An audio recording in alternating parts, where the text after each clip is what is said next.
കേരള നിയമസഭ അന്താരാഷ്ട്ര പുസ്തകോത്സവത്തിൻ്റെ ഭാഗമായി സംഘടിപ്പിക്കുന്ന കോളേജ് വിദ്യാർത്ഥികൾക്കുള്ള ക്വിസ് മത്സരത്തിലേക്കാണ് എല്ലാവരെയും സ്വാഗതം ചെയ്യുന്നു.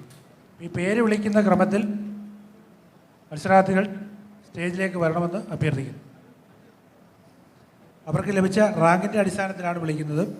അതുകൊണ്ട് തന്നെ മത്സരാർത്ഥികൾക്ക് ഇഷ്ടമുള്ള സീറ്റുകൾ ഒക്കുപ്പൈ ചെയ്യാം. ഒന്നാം സ്ഥാനം ലഭിച്ചത് Sadi S B, Adithyan D M, Mar Ivanios college Nalanchira. രണ്ടാം സ്ഥാനം ലഭിച്ചത് Harikrishnan S S, Sabarinath V S, university college Thiruvananthapuram. അടുത്തത് Soju C Jose, Durga Anil, university college Trivandrum.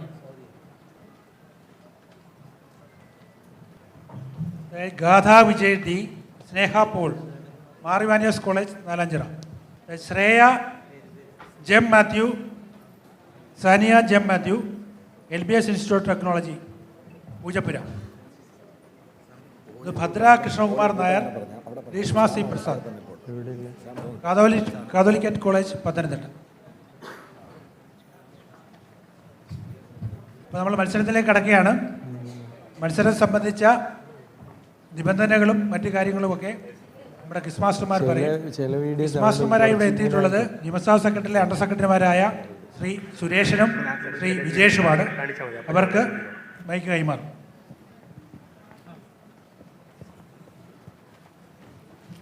നമ്മളെ പാർട്ടിസിപ്പൻസിൻ്റെ പേര് പറഞ്ഞിട്ട് തന്നെയാണ് സ്റ്റേജിലേക്ക് വിളിച്ചിരിക്കുന്നത്. അതുകൊണ്ട് തന്നെ അവരെ പേര് പറഞ്ഞ് വീണ്ടും പരിചയപ്പെടുത്തുന്നില്ല. 12 ജില്ലകളിൽ നിന്നായി വന്ന മറ്റ് 49 ടീമുകളെ പിന്നിലാക്കി ഈ ഫൈനൽ പ്രവേശനം നേടിയ മിടുക്കന്മാരാണ് ഇവിടെ സ്റ്റേജിലിരിക്കുന്നത്. അപ്പോൾ അവരെ ഒരു ക്വിസ് മത്സരം നടത്തി അതിൽ നിന്ന് 1ാം സ്ഥാനക്കാരെ കണ്ടെത്തുക, 2ാം സ്ഥാനക്കാരെ കണ്ടെത്തുക എന്ന് പറയുന്നത് വലിയ ഒരു ഉത്തരവാദിത്തമാണ്. അപ്പോൾ നമുക്ക് ഈ മത്സരത്തിൻ്റെ മറ്റ് നിയമങ്ങളിലേക്ക് പോകാം. മൊത്തം 30 ചോദ്യങ്ങളാണ് മത്സരാർത്ഥികളോട് ചോദിക്കുക. 5 റൗണ്ടുകളിലായി 30 ചോദ്യങ്ങൾ. ഓരോരോ റൗണ്ടിനും നമ്മളെ നിയമസഭയുമായി ബന്ധപ്പെട്ട പേരുകളാണ് നൽകിയിരിക്കുന്നത്. ആദ്യ റൗണ്ട് ഡയസ് എന്ന് പറഞ്ഞാൽ അറിയാലോ, സ്പീക്കറുടെ ഡയസ് എന്നൊക്കെ നിങ്ങൾ കേട്ടിട്ടുണ്ടാവും. 2ാമത്തെ റൗണ്ട് ട്രഷറി ബെഞ്ചിൻ്റെ ഭരണപക്ഷം. അപ്പോൾ ഭരണപക്ഷം ഉണ്ടെങ്കിൽ എന്ത് തന്നെ ഉണ്ടാവണം, അവിടെ ഒരു പ്രതിപക്ഷം കാണും. അതാണ് ഓപ്പോസിഷൻ റൗണ്ട്. ഇക്കാര്യങ്ങളെല്ലാം ജനങ്ങൾ അറിയണം. അതിന് ഏത് മാർഗമാണ് ഉപയോഗിക്കുക? പത്രക്കാർ. അപ്പോൾ 4th എസ്റ്റേറ്റ് 4ാമത്തെ റൗണ്ട്. ഈ പ്രവർത്തനങ്ങളൊക്കെ നമ്മൾ നടത്തുന്നത് നമ്മുടെ ജനാധിപത്യത്തെ ശക്തിപ്പെടുത്താൻ വേണ്ടിയിട്ടാണ്. അപ്പം അവസാന റൗണ്ട് ഡെമോക്രസി. പിന്നെ 5 റൗണ്ടുകളിൽ കൂടിയാണ് ഈ മത്സരം പൂർത്തിയാവുക. എല്ലാ ചോദ്യങ്ങൾക്കും 10 മാർക്ക് വീതം. പക്ഷേ നിങ്ങൾക്ക് പൗൺസ് ചെയ്യാനുള്ള അവസരമുണ്ട്. അങ്ങനെ പൗൺസ് ചെയ്ത് ഒരു ചോദ്യത്തിന് ഉത്തരം പറയുകയാണെങ്കിൽ, നിങ്ങൾക്ക് ശരിയാണെങ്കിൽ നേരത്തെ പറഞ്ഞ 10 മാർക്ക് കിട്ടും.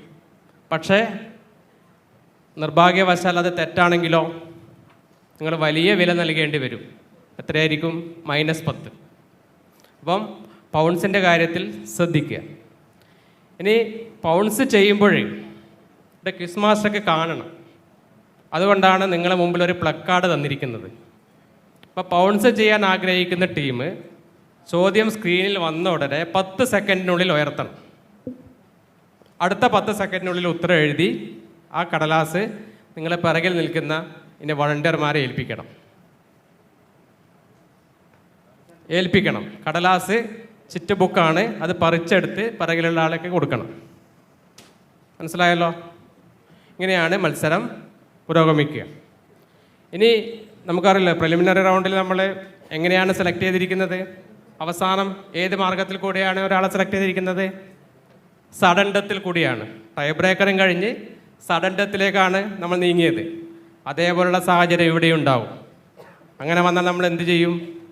പ്രിലിമിനറി റൗണ്ടിൽ കിട്ടിയിരിക്കുന്ന മാർക്ക് ആയിരിക്കും ഈ വിജയെ നിശ്ചയിക്കാൻ വേണ്ടി ഉപയോഗിക്കുക. അപ്പം നിയമങ്ങളെക്കുറിച്ചും റൗണ്ടുകളെക്കുറിച്ചും എല്ലാം കാര്യങ്ങൾ മനസ്സിലായില്ലേ? ഫസ്റ്റ് റൗണ്ട് ഡയസ് റൗണ്ടായിരിക്കും. അത് എ മുതൽ B, C, D, E, F എന്ന ക്രമത്തിലായിരിക്കും. തൊട്ടടുത്ത റൗണ്ട് അതിൻ്റെ റിവേഴ്സ് ഓർഡർ. വീണ്ടും ഇതേ രീതിയിലായിരിക്കും മത്സരങ്ങൾ പുരോഗമിക്കുക. അപ്പം നിങ്ങളോട് ചോദ്യങ്ങൾ ചോദിക്കാൻ വേണ്ടി എൻ്റെ സഹപ്രവർത്തകനും നിരവധി ക്വിസ് മത്സരങ്ങൾ നയിച്ചിരിക്കും മികച്ച ഒരു വായനക്കാരൻ കൂടിയായ ടി വിജേഷിനെ ക്ഷണിക്കുകയാണ്.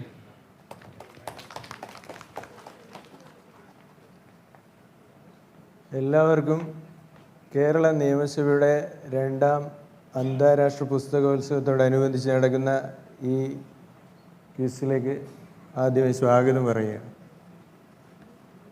നിയമങ്ങളൊക്കെ തന്നെ സുരേഷ് പറഞ്ഞു കഴിഞ്ഞാൽ നമുക്ക് ഡയറക്റ്റ് മത്സരത്തിലേക്ക് പോവാം. Okay, first question. ഇത് ഒരു ഓഡിയൻസ് ക്വസ്റ്റ്യനാണ്. Audience question. इतिहास अब इस युद्ध के रूप में एक निर्णायक मोड़ पर आ चुका है और जब इतिहास कोई मोड़ लेना चाहता है तो उसे कोई सैनिक शक्ति वो मोड़ लेने से रोक नहीं सकती और इतिहास आज गंगा पुत्र को पार करके आगे जाने का निर्णय ले चुका है. कौरव महारथी भी ये जानते हैं और उस रथ की दिशा बदलने के प्रयत्न में लगे हुए हैं जिस पर अर्जुन और शिखंडी के साथ साथ इतिहास भी है और जिसके सारथी स्वयं वासुदेव कृष्ण हैं, जो गंगा पुत्र भीष्म के रथ की तरफ जाने का मार्ग बना रहा है.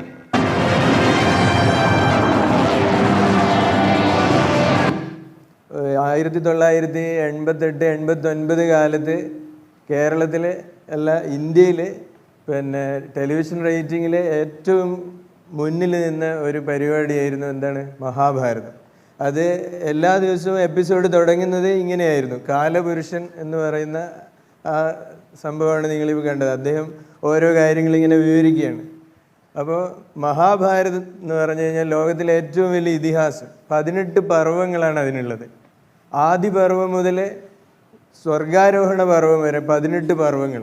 പക്ഷേ അതിലെ 2ാമത്തെ പർവ്വമാണ് അതിലെ നിർണായകമായ മുഹൂർത്തങ്ങളിലേക്ക് ഈ കഥാഗതിയെ മുന്നോട്ട് കൊണ്ടുപോകുന്ന പല സംഭവങ്ങൾക്കും ബീജാവാപം നടത്തുന്നത് ഈ 2ാമത്തെ പർവ്വത്തിലാണ്.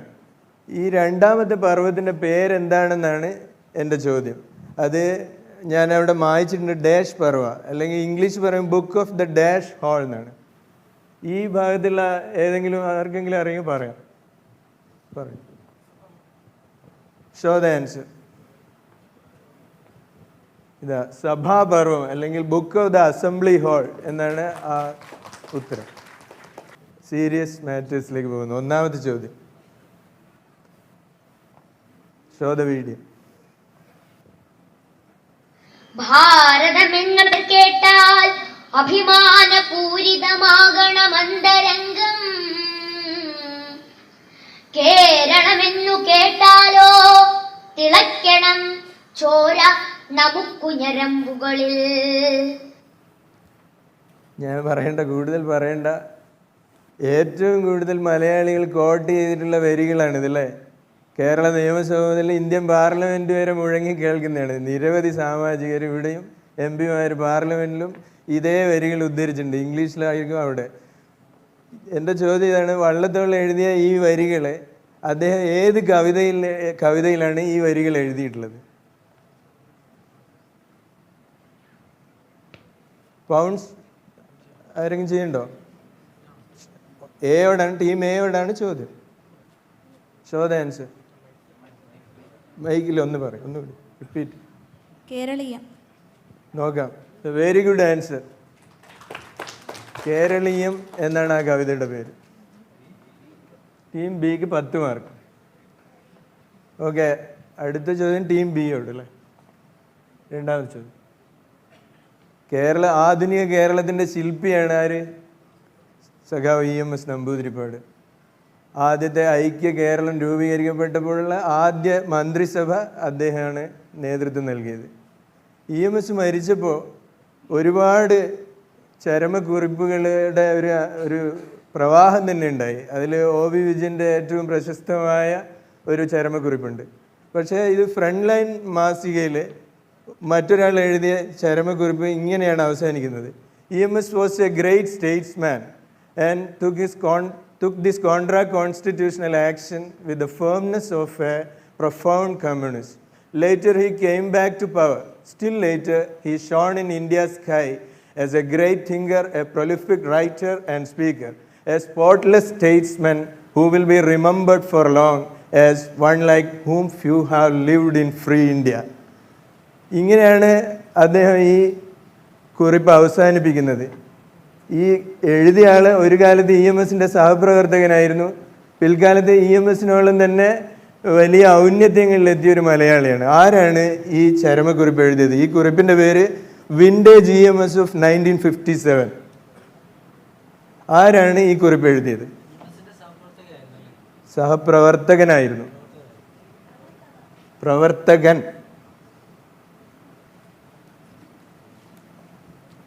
ആരുമില്ല. അപ്പോൾ ടീം B പറയാം. C അല്ല. ടീം D E അല്ല. F VS അച്യുതാനന്ദൻ അല്ല. ടീം A അല്ല. ഉത്തരം എല്ലാവരും മൈക്കിലൂടെ പറയണേ, കേൾക്കുന്നില്ല. Show the answer. ഓഡിയൻസിന് ആർക്കൊക്കെ അറിയാം? ഇവിടെ എന്ന് പറയാം. Very good answer. Show the answer. Justice BR Krishnaiyer. അദ്ദേഹം ആദ്യ മന്ത്രിസഭയിൽ അംഗമായിരുന്നു. ഓക്കെ, നെക്സ്റ്റ് ക്വസ്റ്റ്യൻ ടീം സിയോടാണ്. മൂന്നാമത് ചോദ്യം ഇതാണ്. ഇത് അന്താരാഷ്ട്ര പുസ്തകോത്സവമാണല്ലോ, അപ്പോൾ സ്വാഭാവികമായിട്ടും കുറേ പുസ്തകങ്ങളുടെ ഒരു കണക്റ്റാണ് ഈ ചോദ്യം.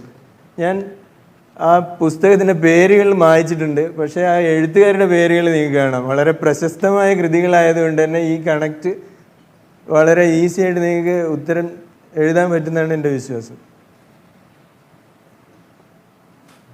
വളരെ പ്രശസ്തമായ കൃതികളാണ് പലതും. ഇതെല്ലാ ബുക്കിനെയും കണക്ട് ചെയ്യുന്ന ഒരു സംഭവമുണ്ട്. ടീം E ബൗൺസ് ചെയ്തിരിക്കുകയാണ്.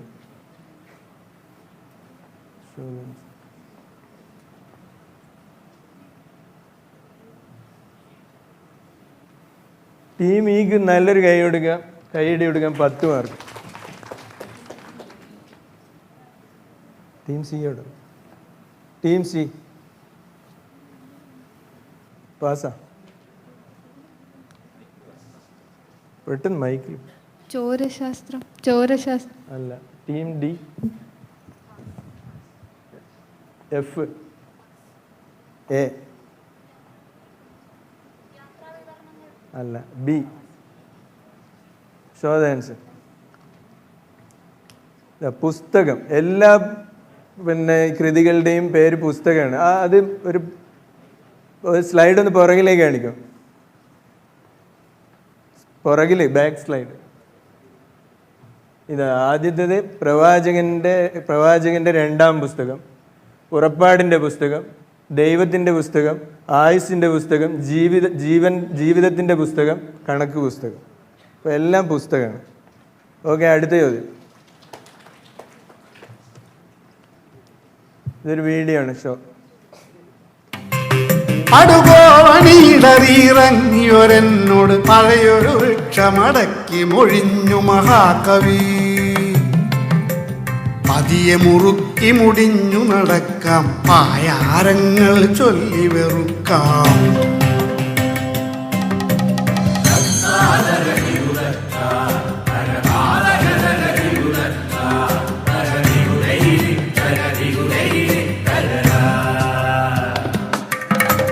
ഹിമവൽ ശൃംഗം താണ്ടി വരുന്നൊരു സൂഫി കണക്കേ, തെരുവിൽ നോട്ടമറിഞ്ഞു പിടിച്ച് മെലിഞ്ഞു വിടർന്നു വിയർത്ത് സ്നേഹം കോട്ടിയ കൈത്തലമെന്നുടെ തോളിൽ ഞാത്തിയലിഞ്ഞ് പാളക്കരയൻ മുണ്ടിൻ കോന്തല ചേരിൽ ചോട് മാടിക്കുത്തി കൂർമ്പൻ കുടമുന മണലിൽ കുത്തി നീളൻ മുടി ഇഴകാറ്റിൽ ചേറ്റി.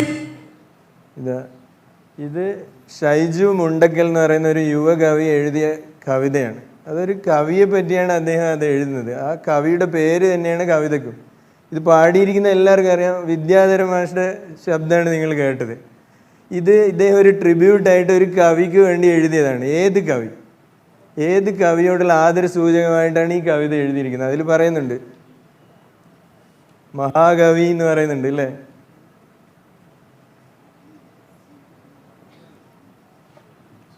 അത് വിഷ്വല് കണ്ടാൽ തന്നെ നിങ്ങൾക്ക് ആൻസർ ചെയ്യാൻ പറ്റും. പൗണ്ട്സ് ടീം ഇ പൗണ്ട്സ് ചെയ്തു, എഫ് ചെയ്തു, എ ചെയ്തു, സി ചെയ്തോ? ഓക്കെ, എല്ലാവരും പൗണ്ട്സ് ചെയ്തോ? അല്ല, ഇവർ ഡിയോടല്ലേ ചോദ്യം? ഡി. ബാക്കി എല്ലാവരും പൗണ്ട്സ് ചെയ്തോ?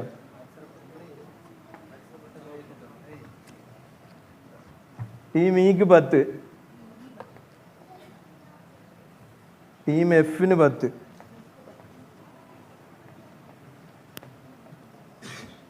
എക്ക് 10, ബിക്ക് 10, സിക്കും 10.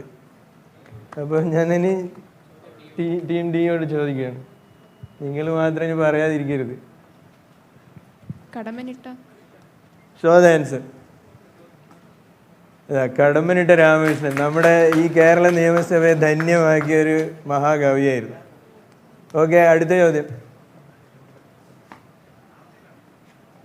ഇത് ദുബായ് റൈഡ് എന്ന് പറഞ്ഞിട്ട് നവംബർ മാസം 12-ാം തീയതി നടക്കുന്നതാണ്. എല്ലാ വർഷവും നടക്കുന്ന അവിടുത്തെ ഒരു സൈക്കിൾ ഫെസ്റ്റിവലാണ്.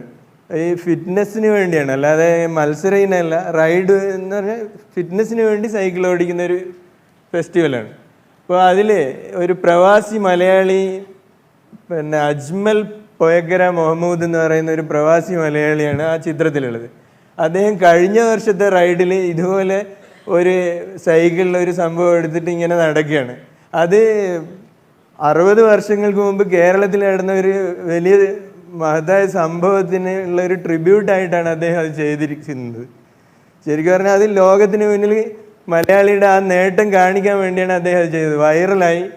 പിന്നീട് അദ്ദേഹം വേറൊരു ഉദ്ദേശം കൂടി ഉണ്ടായിരുന്നു, എന്ന് പറഞ്ഞാൽ നിത്യജീവിതത്തിൽ സൈക്കിളിൻ്റെ പ്രാധാന്യം, അതുപോലെ വലിയ കാര്യങ്ങൾക്കും സൈക്കിളിൻ്റെ പ്രാധാന്യം, ഇത് പിന്നെ ഒന്ന് എല്ലാവർക്കും കാണിച്ചു കൊടുക്കാൻ വേണ്ടിയാണ് അദ്ദേഹം ഇതുപോലെ ചെയ്തത്.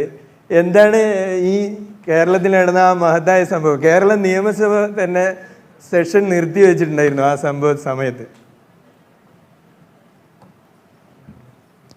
ടീം സി ബൗൺസ് ചെയ്തിരിക്കുകയാണ്. ചോദ്യം ഇയോടാണ്. എഫും ബൗൺസ് ചെയ്തു, എ ബൗൺസ് ചെയ്തു, ബി ബൗൺസ് ചെയ്തു.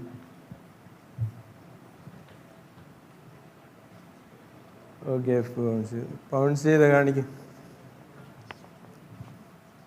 ടീം എക്ക് 10 മാർക്ക്, ബി 10, സി 10,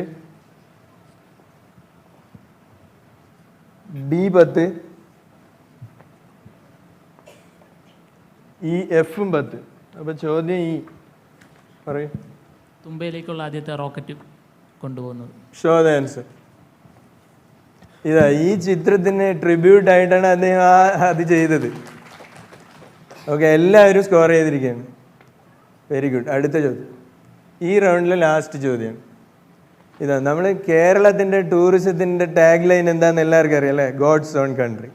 അതുപോലെ ഇന്ത്യൻ ടൂറിസത്തിൻ്റെ പിന്നെ ടാഗ് ലൈനാണ് incredible India.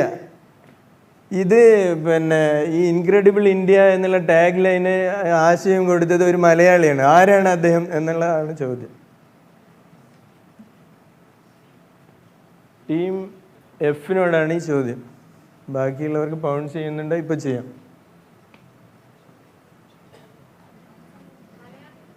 Malayali. Okay, pounce ചെയ്തോ ആരെങ്കിലും? ഇല്ല. അപ്പോൾ ടീം എഫ് പറയും. Chief secretary V Venu. നോക്കാം, നമുക്ക് show the answer. Right answer doctor V Venu, നമ്മുടെ ചീഫ് സെക്രട്ടറിയാണ് അദ്ദേഹം കേന്ദ്ര ടൂറിസം ഡയറക്ടർ ആയിരുന്നപ്പോഴാണ് ഈ ഇൻക്രെഡിബിൾ ഇന്ത്യ എന്നുള്ള ആശയം അവർക്ക് മുന്നിൽ അവതരിപ്പിച്ചത്. ഓക്കെ, അപ്പോൾ നമ്മുടെ ഡയസ് റൗണ്ട് അവസാനിച്ചു. ഇനി അടുത്ത റൗണ്ടിന് മുന്നേ ഒരു audience question. Show the video.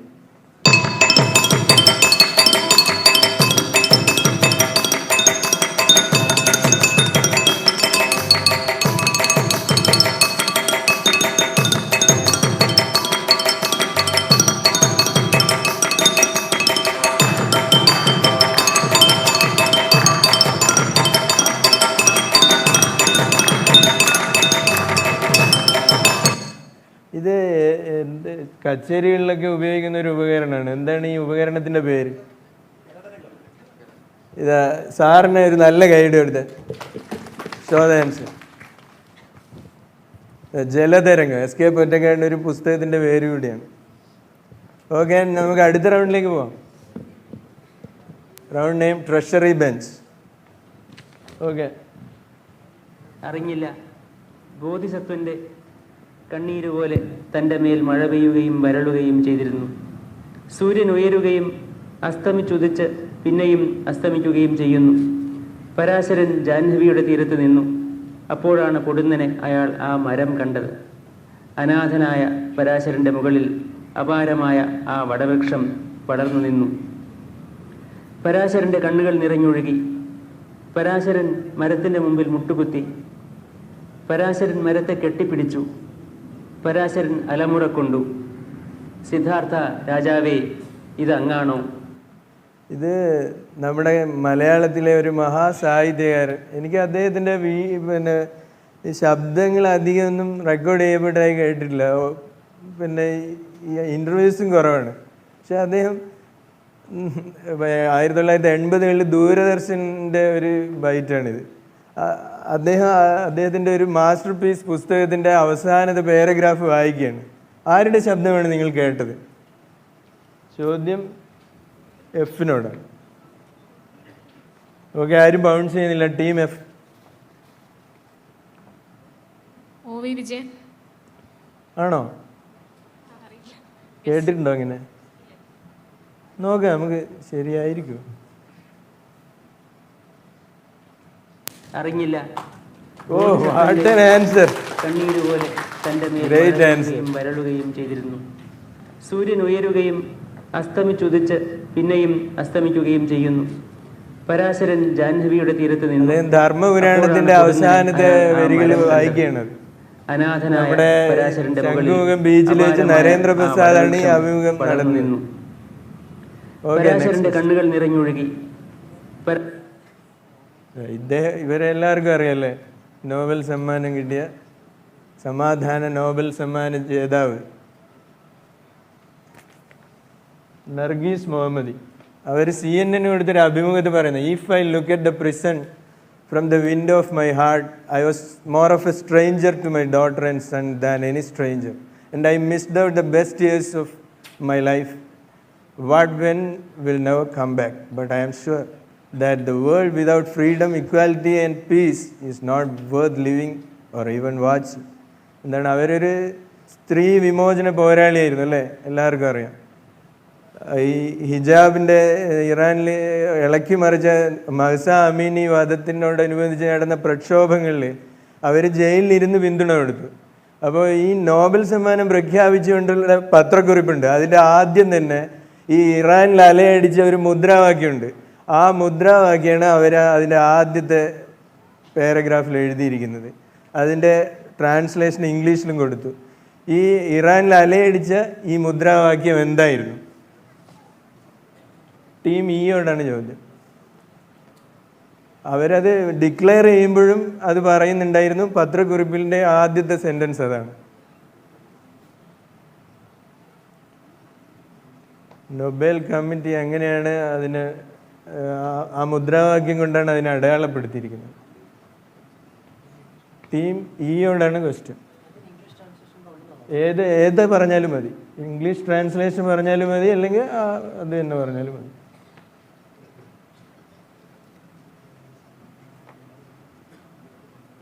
വളരെ പ്രശസ്തമാണ്, എല്ലാവർക്കും അറിയാം. അവരുടെ ആ സ്ത്രീ വിമോചന പോരാട്ടമായിട്ട് ബന്ധപ്പെട്ട ഒരു മുദ്രാവാക്യമാണ്. ഓക്കെ, ആരും ബൗൺസ് ചെയ്യുന്നില്ല. ഓക്കെ, ടീമി. Defenders of freedom. ഫ്രീഡം അല്ല, ഇല്ല. അറിയാം, പറയൂ, മൈക്ക് എടുത്ത് പറയും. ഇല്ല. Women freedom. വിമൻ ഫ്രീഡം ഒന്നുകൂടി ക്ലിയർ ചെയ്യാൻ പറ്റുമോ? ക്ലാരിഫൈ ചെയ്യാം. വളരെ അടുത്തെത്തിയിട്ടുണ്ട്. Women freedom equality. Women freedom equality അല്ല. Women life freedom. Show the answer. Women life freedom. an excellent answer. Okay, അടുത്ത ചോദ്യം ടീം ഡിയോടാണ്. Show the video. Marcando, pisa la pelota Maradona, arranca por la derecha el genio del fútbol mundial, y es el tercero que para Borussia que siempre Maradona, genio, ta, ta, ta, ta, ta, ta, ta, ¡gol!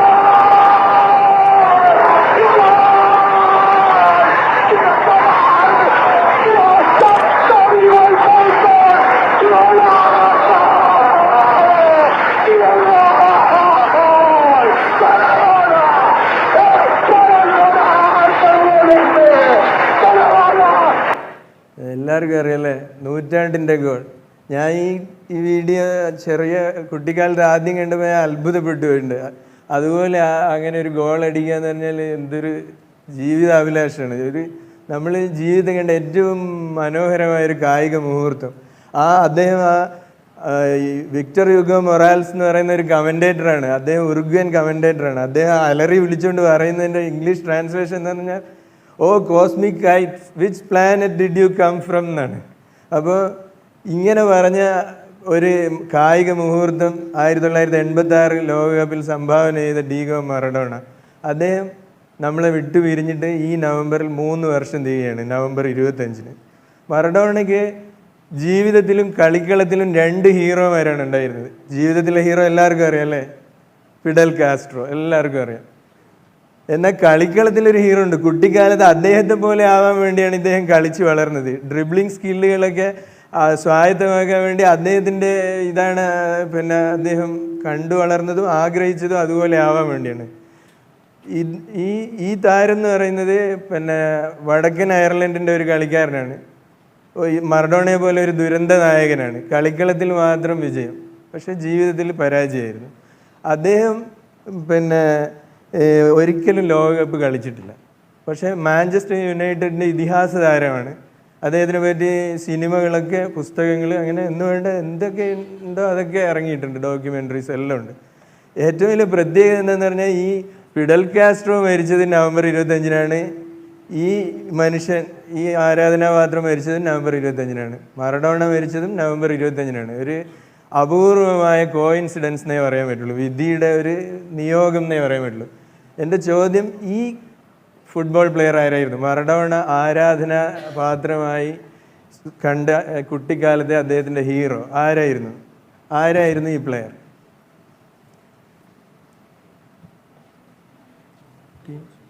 Deo. Team ഡിയോ ആണ്. Bounce ചെയ്യണ്ട ആരെങ്കിലും?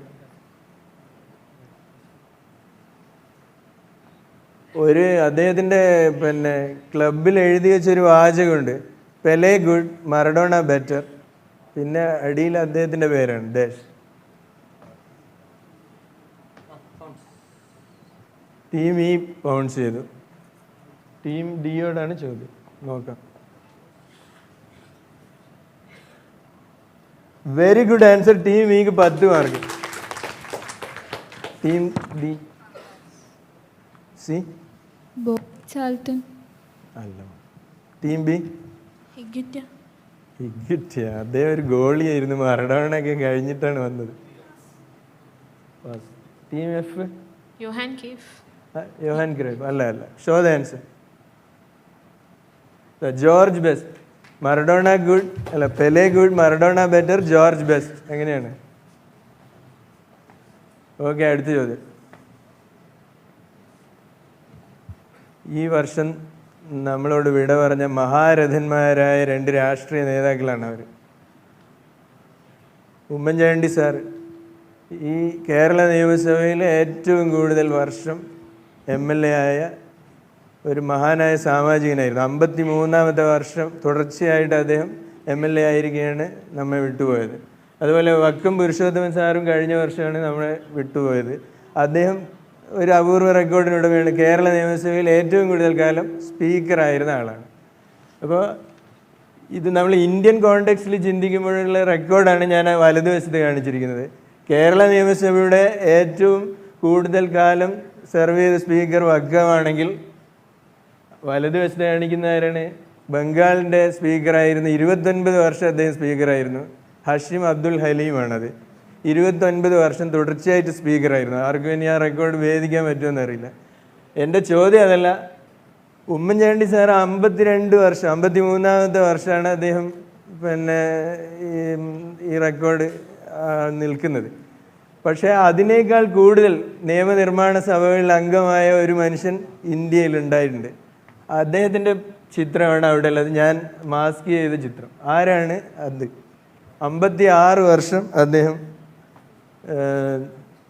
ഈ നിയമനിർമ്മാണ സഭകളിൽ അംഗമായിട്ടുണ്ട്. Pounce ചെയ്യുന്നുണ്ടോ ആരെങ്കിലും? Team സിയോടാണ് ചോദിച്ചത്. ബി പൗൺസ് ചെയ്തു. ഓക്കെ, നോക്കാം. Pounce. Very good answer, very good answer. 10 mark team ബിക്ക്. അപ്പോൾ സി പറയും. Karunanidhi. Show the answer. Muthuvel Karunanidhi. 56 വർഷം അദ്ദേഹം MLA ആയിട്ടുണ്ട്. MLC ആയിട്ടും MLA ആയിട്ടും ഉണ്ട്. ഓക്കെ, അടുത്തത്.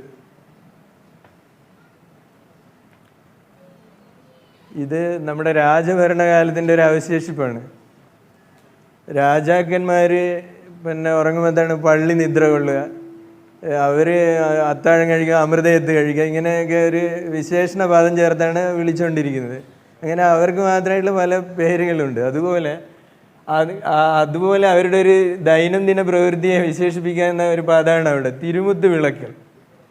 എന്താണ് ഈ തിരുമുത്ത് വിളക്കൽ എന്ന് നമ്മൾക്ക് മനസ്സിലാവുന്ന ഭാഷയിൽ പറഞ്ഞു തന്നാൽ മതി. ടീം ബിയോടാണ് ചോദ്യം. എ ബൗൺസ് ചെയ്തു.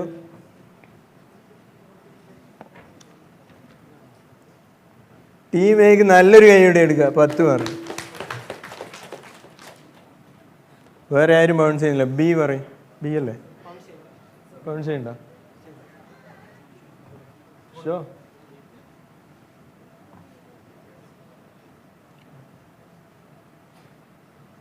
ടീം ഇക്ക് -10.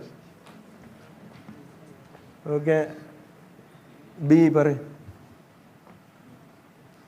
പാസ്. എ പറഞ്ഞല്ലോ അല്ലേ? എഫ്. പാദപൂജ. അല്ല, ഡി.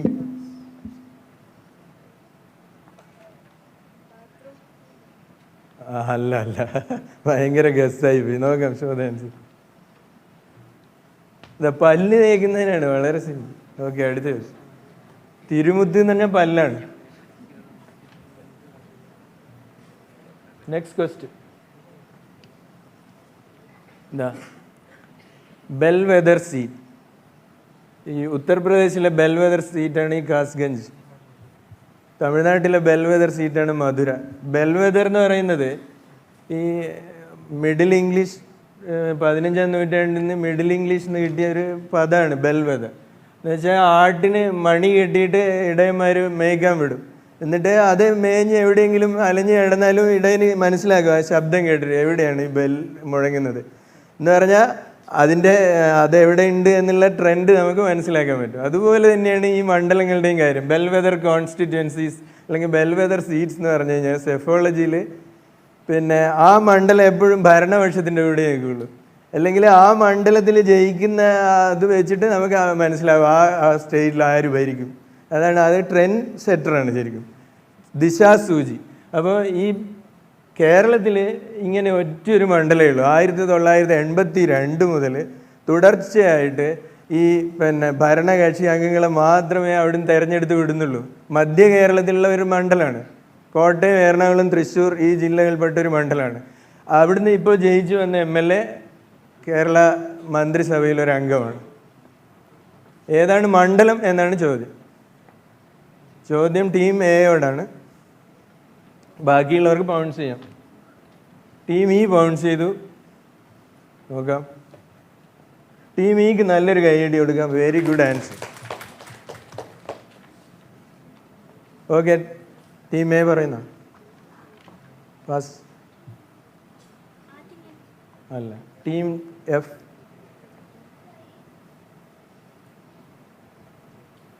ഇല്ല, അല്ല. ഡി, സി അല്ല, അല്ല. Show the answer. ഒല്ലൂരാണ്. കെ രാജൻ അവിടെ നിന്നുള്ള MLA. അദ്ദേഹം ഇപ്പോൾ മന്ത്രി, റവന്യൂ മിനിസ്റ്റർ. ഓക്കെ, അടുത്ത ചോദ്യം. അടുത്ത റൗണ്ടാണ്. ഒരു ഓഡിയൻസ് ചോദ്യത്തോടുകൂടി തുടങ്ങും. കാവൽ മുഖ്യമന്ത്രി. നമ്മൾ ഒരു നിയമസഭ പിരിച്ചുവിട്ട് അടുത്ത നിയമസഭയുടെ കാലം വരുന്നതിനിടയിൽ, അല്ലെങ്കിൽ ഒരു മന്ത്രിസഭയുടെ പീരീഡ് കഴിഞ്ഞ് അടുത്ത മന്ത്രിസഭ വരുന്നവരെ, ആ പീരീഡിനാണ് കാവൽ മന്ത്രിസഭ എന്ന് പറയുന്നത്. അപ്പോൾ കേരളത്തിൽ അങ്ങനെ ഒരു ദിവസത്തെ കാവൽ മന്ത്രിസഭ ഉണ്ടായിട്ടുണ്ട്, നീണ്ടു നിന്ന കാവൽ മന്ത്രിസഭ ഉണ്ടായിട്ടുണ്ട്. ഇവരൊക്കെ കേരള മുഖ്യമന്ത്രിമാരായിരുന്നവരാണ്. ഇതിൽ പലരും കാവൽ മുഖ്യമന്ത്രിമാരായിട്ടുമുണ്ട്. അപ്പോൾ ചോദ്യം ഇതാണെന്ന്, കേരളത്തിലെ ഏറ്റവും കൂടുതൽ ദിവസം കാവൽ മന്ത്രിസഭയെ നയിച്ചതാര്? ഏറ്റവും കൂടുതൽ കാലം കാവൽ മുഖ്യമന്ത്രി ആയിരുന്നത് ആര്? ഈ ഭാഗത്ത് പറയാം ഓഡിയൻസ്.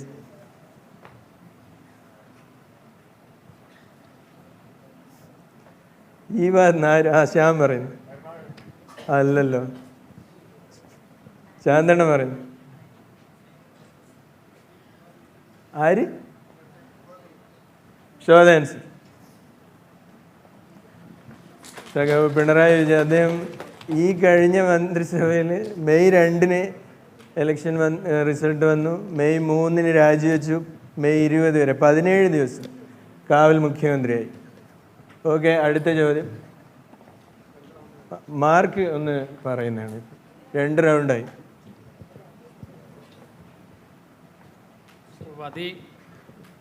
വളരെ ബാക്ക് സ്ലൈഡ് കടുത്ത മത്സരമാണെന്ന് തോന്നുന്നു. Team A, B, E, F ടീമുകൾ 40 മാർക്ക് വീതം നേടിയിരിക്കുകയാണ്. ഡിക്ക് 20, സി 30. ഈ പാർട്ടിസിപ്പൻസിനോടൊരു കാര്യം പറയാനുള്ളത്, നമ്മളിതിൻ്റെ ലൈവ് സ്ട്രീമിംഗ് നടക്കുന്നത് കൊണ്ട് നിങ്ങൾ പറയുന്ന ഉത്തരം ആ മൈക്കിൽ വെച്ച് പറയാം. മൈക്രോഫോണിൽ വെച്ച് പറഞ്ഞാൽ മാത്രമേ എന്താണ് ഉത്തരം പറയുന്നത് ആൾക്കാരെ കേൾക്കാൻ പറ്റുള്ളൂ. Okay, next round.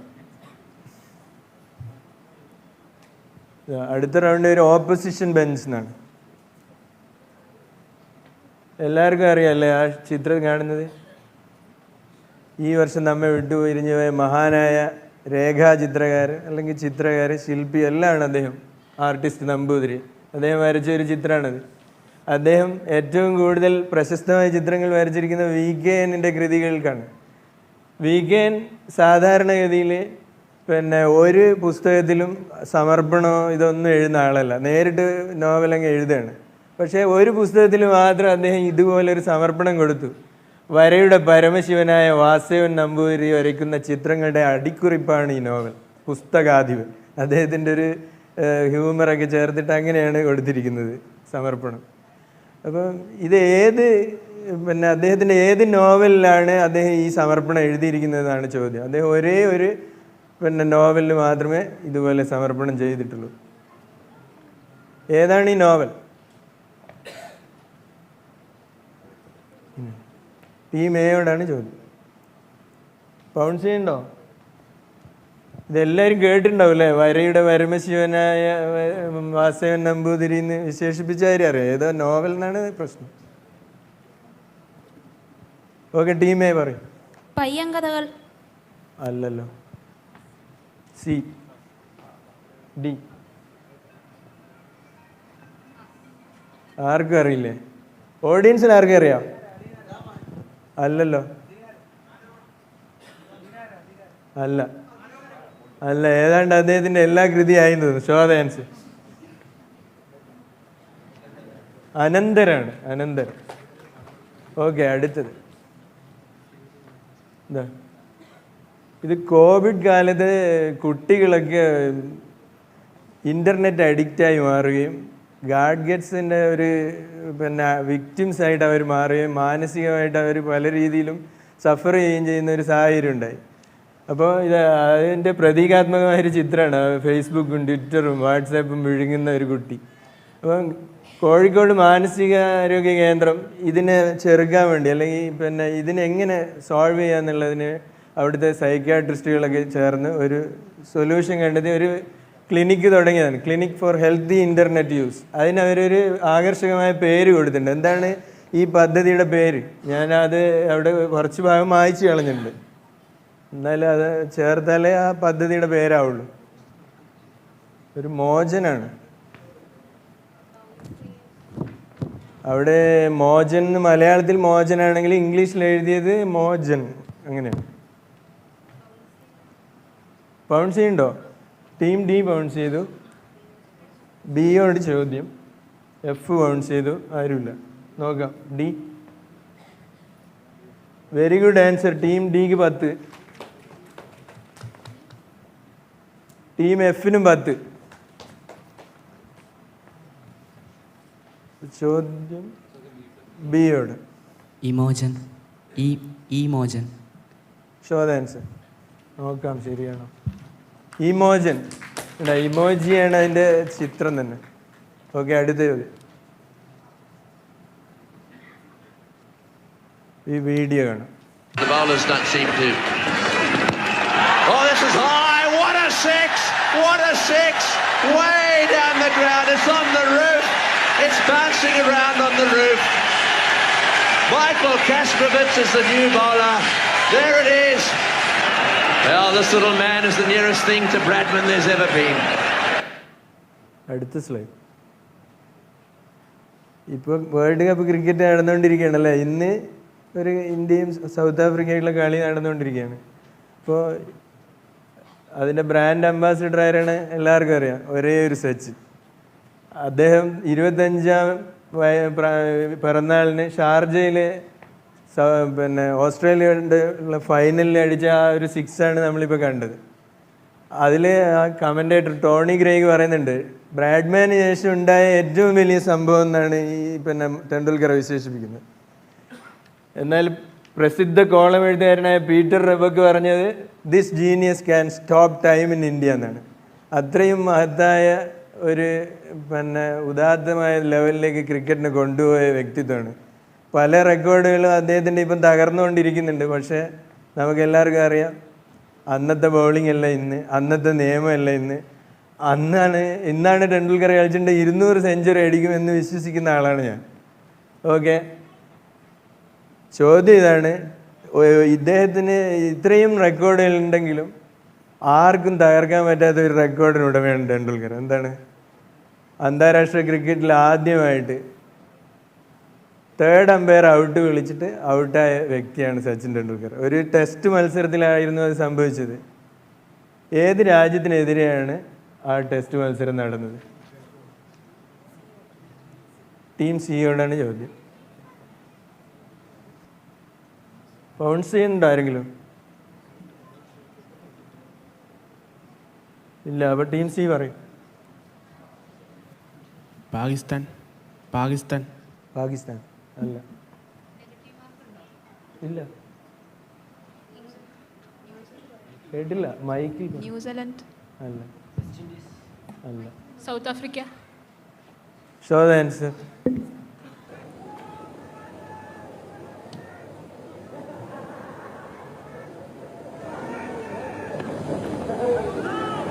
Watch now a historic moment in world cricket. ഇതിഹാസ ഫീൽഡറായിരുന്ന ജോൺ ഡി റോഡ്സ് ആണ് ആ ത്രോ എറിയുന്നത്. മക്മില്ലനാണ് ബൗളർ. വളരെ കെപ്ലർ വെസൽസ് ആണ്. അവരുടെ ക്യാപ്റ്റനാണ്. waited for the decision as to whether it was a run out or not. Fine fielding by Jonty Rhodes. Who else? One of the most exciting fielders in the world, and good work by Andrew Hudson at the stumps. And the television replay and the slow motion clearly showing that Tendulkar was out of his ground. പച്ച light കത്തി ചരിത്രം പിറക്കുന്നതാണ് അവിടെ commentator പറഞ്ഞത്. ഇപ്പോൾ ഇന്നത്തെ കളിയിൽ India toss ചെയ്തിട്ട് 81-1 എന്ന നിലയിലാണ് ഇപ്പോൾ. Okay, show next. അടുത്ത ചോദ്യം ടീം ഡിയോടാണ്. ഇത് നമ്മുടെ ബഹുമാനപ്പെട്ട സ്പീക്കറുടെ മണ്ഡലത്തിൽ നടക്കുന്ന ഒരു ഫെസ്റ്റിവലാണ്. കുംഭം 9, 10, 11 തീയതികളിൽ എല്ലാ വർഷവും നടക്കും. 7:30 കണ്ടത്തിലേക്ക് സ്വാഗതം എന്നാണ് ആ ബോർഡിലുള്ളത്. 7:30 കണ്ടത്തിലാണ് ഇത് നടക്കുന്നത്. ഒരു വയൽ പ്രദേശമാണ്. അപ്പോൾ അവിടെ നടന്നൊരു പ്രത്യേക സംഭവത്തിനെ കമ്മമറേറ്റ് ചെയ്യാൻ വേണ്ടിയാണ് ഈ ഫെസ്റ്റിവൽ നടക്കുന്നത്. ഇതേ കുംഭം 10 തന്നെ തൊട്ടടുത്ത മണ്ഡലമായ വടകരയിൽ ഒരു തറവാട്ടിൽ ഈ തെയ്യം കെട്ടിയാടും. ഈ തെയ്യം ഇതും തമ്മിലുള്ള കണക്ഷൻ എന്താണെന്ന് വെച്ചാൽ, തെയ്യങ്ങൾ സാധാരണ മനുഷ്യന്മാർ മരിച്ചിട്ട് അത് വീരപുരുഷന്മാർ പിന്നീട് ദൈവമായിട്ട് സങ്കല്പിച്ചിട്ടാണ് ഈ തെയ്യങ്ങൾ പൊതുവേ ഉണ്ടാകുന്നത്. അപ്പോൾ ഈ തെയ്യത്തിൻ്റെ എല്ലാ വർഷവും കുംഭം 10 നടക്കുന്ന ഈ തെയ്യം, ഈ അതിനെ ആസ്പദമായിട്ട് ജീവിച്ച മനുഷ്യൻ ഈ 7:30 കണ്ടത്തിൽ ഒരു വലിയ കാര്യം ചെയ്തിട്ടുണ്ട്. അതുകൊണ്ടാണ് അദ്ദേഹം അവിടെ വെച്ചാണ് മരിച്ചത്. അതിനെയാണ് കമ്മമറേറ്റ് ചെയ്യുന്നത്. ആരാണ് ഈ വീരപുരുഷൻ? ഇത് എൻ്റെ വീടിന് വളരെ അടുത്താണ്, അതുകൊണ്ടാണ് ഈ ചോദ്യം. ആണോ? ആയിരിക്കോ? Show the answer. Very good answer, very good answer. Thacholi Udayanan Kathiroor ഗുരുക്കളുമായിട്ട് നടന്ന അംഗം. അദ്ദേഹം കതിരൂർ ഗുരുക്കളെ തോൽപ്പിക്കുന്നു. പിന്നീട് അദ്ദേഹം അവിടെ വെച്ച് തന്നെ വെടിയേറ്റ് മരിക്കുകയാണ്. ഓക്കെ, അടുത്ത ചോദ്യം ടീം ഇയോടാണ് ഈ ചോദ്യം. ഈ വീഡിയോ ഒന്ന് കാണാം. अंतरराष्ट्रीय बाधाएं और उत्पन्न होती है. നമ്മുടെ മുൻ പ്രധാനമന്ത്രി लोगों ने कहा कि नरसिंह राव जी सरल आदमी नहीं है, बड़े चतुर आदमी हैं. ये मत समझिए कि वो केवल देश की एकता का प्रदर्शन करने के लिए भेज रहे हैं. कहीं कहीं उनके मन में ये भी हो सकता है कि अगर जेनेवा में बात नहीं बनी और खिलाफ प्रस्ताव पास हो गया तो दोष में हिस्सा बटाने के लिए वाजपेयी भी बलि का बकरा बनाया जाता. വളരെ സരസമായിട്ട് അദ്ദേഹം പ്രതിപക്ഷ നേതാവായിരുന്ന കാലത്ത് അന്നത്തെ പ്രധാനമന്ത്രി നരസിംഹറാവു അദ്ദേഹത്തെ ജനീവയിലേക്ക് UN-ന്റെ സെക്യൂരിറ്റി കൗൺസിൽ ജനറൽ അസംബ്ലിയിൽ പ്രസംഗിക്കാൻ, പാകിസ്ഥാനുമായിട്ടുള്ളൊരു ഇഷ്യൂവിൽ പ്രസംഗിക്കാൻ പറഞ്ഞയച്ചതിനെ പറ്റിയാണ് പറഞ്ഞത്. ഇദ്ദേഹം പോയിട്ട് അവിടെ എന്തെങ്കിലും പറ്റിക്കഴിഞ്ഞാൽ ഇങ്ങനെ തലയിലാവുമല്ലോ എന്നുള്ള രീതിയിലാണ് പറഞ്ഞത്. അപ്പോൾ യഥാർത്ഥത്തിൽ അതായിരുന്നില്ല. അദ്ദേഹം അതിന് മാത്രം ശക്തനായ MP ആയിരുന്നുകൊണ്ടാണ് അങ്ങനെ ചെയ്തത്. അപ്പോൾ ചോദ്യം ഇതാണ്, ഈ നമ്മുടെ ഇന്ത്യൻ ജനാധിപത്യം എന്ന് പറഞ്ഞാൽ പ്രതിപക്ഷത്തിന് വളരെയധികം പ്രാധാന്യം കൊടുത്തുകൊണ്ടുള്ള അവരുടെ ശബ്ദങ്ങൾക്ക് പ്രധാനമന്ത്രിമാർ പോലും കാതോർക്കുന്ന ഒരു ജനാധിപത്യമായിരുന്നു. ഇപ്പോഴേ ആ രീതിയാണോ എന്ന് നമ്മളെല്ലാവരും ചിന്തിക്കേണ്ട കാര്യമാണ്. അപ്പോൾ ചോദ്യം ഇതാണ്, നമ്മൾ പത്രങ്ങൾ വായിക്കുന്ന സ്ഥിരം കാണുന്നത് PM, പ്രൈം മിനിസ്റ്റർക്ക് PM എന്നാണ് എഴുതുന്നത്. FM ഫിനാൻസ് മിനിസ്റ്റർ അല്ലേ, അതുപോലെ CM ചീഫ് മിനിസ്റ്റർ. ഇതുപോലെ ലീഡർ ഓഫ് ദ ഓപ്പോസിഷന് എന്താണ് നമ്മൾ പത്രങ്ങളിൽ കാണുന്നത്? ഷോർട്ട് ഫോം എബ്രിവിയേഷൻ എന്താണ്? ഓക്കെ, ആരും ബൗൺസ് ചെയ്യുന്നില്ലല്ലോ. ടീം ഇ പറയും. OP അല്ല, LOP, ലീഡർ ഓഫ് ഓപ്പോസിഷൻ ആണോ? നോക്കാം. LOP, very good answer, very good answer. LOP എന്നാണ്, അതല്ലാതെ LOO എന്നല്ല പറയുന്നത്. Okay, next question. എന്താ, അമൃത ഷെർഗിൽ വരച്ചൊരു ചിത്രമാണ് വലതുവശത്തിൽ. അമൃത ഷെർഗിലാണത്. അവരുടെ ആ ചിത്രം 1937 വരച്ചതാണ്. പക്ഷേ ഈ അടുത്ത് അതിന് ഒരു റെക്കോർഡ് ഉണ്ടായി. എന്താണ്? ലേലത്തിൽ പോയ ഒരു ഇന്ത്യൻ ആർട്ട് വർക്ക് ഏറ്റവും കൂടുതൽ തുക 61.8 കോടിക്കോ മറ്റാണ് അത് ലേലത്തിൽ പോയത്. അങ്ങനെയാണ് അതിപ്പോൾ വാർത്തകൾ നിറഞ്ഞു നിൽക്കുന്നത്. ചോദ്യം വളരെ സിമ്പിളാണ്, ഈ ചിത്രത്തിൻ്റെ പേരെന്താണ്? പുസ്തകമായിട്ട് ബന്ധമുണ്ട്. എഫിനോടാണ് ഡയറക്റ്റ് ചോദ്യം. ഓക്കെ, ടീം എഫ് പറയും. Pass. Our diaries. B. Last girl. Oh Last girl. അല്ല. ഡി. ഈ പറയും. ഇല്ല. Village life. വില്ലേജ് ലൈഫല്ല. Show the answer. Storyteller. The storyteller എന്നാണ് ഇതിൻ്റെ പേര്. ഓക്കെ, ഈ റൗണ്ട് കഴിഞ്ഞല്ലോ അല്ലേ? നെക്സ്റ്റ്. ഇത് ഒരു ഓഡിയൻസ് ചോദ്യമാണ്. ഇവിടെ പറയും. 1000-ലധികം പുറങ്ങളുള്ള ഈ പുസ്തകത്തിൽ മാനം എന്ന വാക്ക് അതിൻ്റെ 3 വിധത്തിലുള്ള അർത്ഥങ്ങളോടെയും സന്നിഹിതമാണ്. ആകാശം പോലെ വിസ്തൃതം. അഹങ്കാരം എന്ന എളുപ്പം തെറ്റിദ്ധരിക്കാവുന്ന അഭിമാനം. വിമാനത്തിലും ത്രിമാനത്തിലും എന്നല്ല, ചതുർമാനത്തിൽ പോലും ഒതുങ്ങാത്ത മനുഷ്യജീവിതത്തിൻ്റെ വ്യത്യസ്ത ഡയമെൻഷനുകൾ. പല അർത്ഥത്തിലും മലയാളത്തിലെ ആത്മകഥാ സാഹിത്യത്തിൽ സംഭവിച്ച ഒരു അപൂർവ സാക്ഷാത്കാരമാണ് ജീവിതം ഒരു പെൻഡുലം. വയലാർ അവാർഡ് ഈ വർഷം ഈ കൃതിക്കായിരുന്നു. അപ്പോൾ ചോദ്യം ഇത് അതിൻ്റെ അവതാരികയിൽ നിന്ന് എടുത്തിട്ടുള്ള ഒരു ഖണ്ഡികയാണ്. അപ്പോൾ ഈ അവതാരിക എഴുതിയത് ആരാണെന്നാണ് ചോദ്യം. ആ അവതാരിക എഴുതിയ ആളുടെ നിരന്തരമായ നിർബന്ധത്തിന് വഴങ്ങിയാണ് അദ്ദേഹം ഈ പുസ്തകം എഴുതിയത്. വയലാർ അവാർഡ് തന്നെ ഇദ്ദേഹത്തിന് സമർപ്പിച്ചിരിക്കുകയായിരുന്നു. ശരിക്കും പറഞ്ഞാൽ ആ വേദിയിൽ അദ്ദേഹത്തിൻ്റെ അമ്മയ്ക്കും മാതൃഭൂമി ബുക്സിനും ഈ സാഹിത്യകാരനുമാണ് നന്ദി പറഞ്ഞത്. ആരാണ് ഈ സാഹിത്യകാരൻ? മുമ്പൊരു വയലാർ അവാർഡ് ജേതാവ് തന്നെയായിരുന്നു അദ്ദേഹം. ആരാണ് പറഞ്ഞത്? സാറിന് നല്ലൊരു കൈയടി കൊടുക്കും. സുഭാഷ് ചന്ദ്രനാണ്. ഓക്കെ, അടുത്ത ചോദ്യം ഇതാണ്. ഇത് ലോക നേതാക്കൾ Barack Obama, Gordon Brown, Medvedev, Sarkozy, Berlusconi ഇവരുടെയൊക്കെ ഹൈറ്റാണ് നമ്മൾ കമ്പയർ ചെയ്യുന്നത്. ഇത് മുമ്പ് ഉണ്ടായിരുന്ന നമ്മുടെ ഈ ലോക ചരിത്രം മാറ്റിമറിച്ചൊരു വ്യക്തിയുടെ ചിത്രമാണ് ഞാനവിടെ മാസ്ക് ചെയ്തിരിക്കുന്നത്.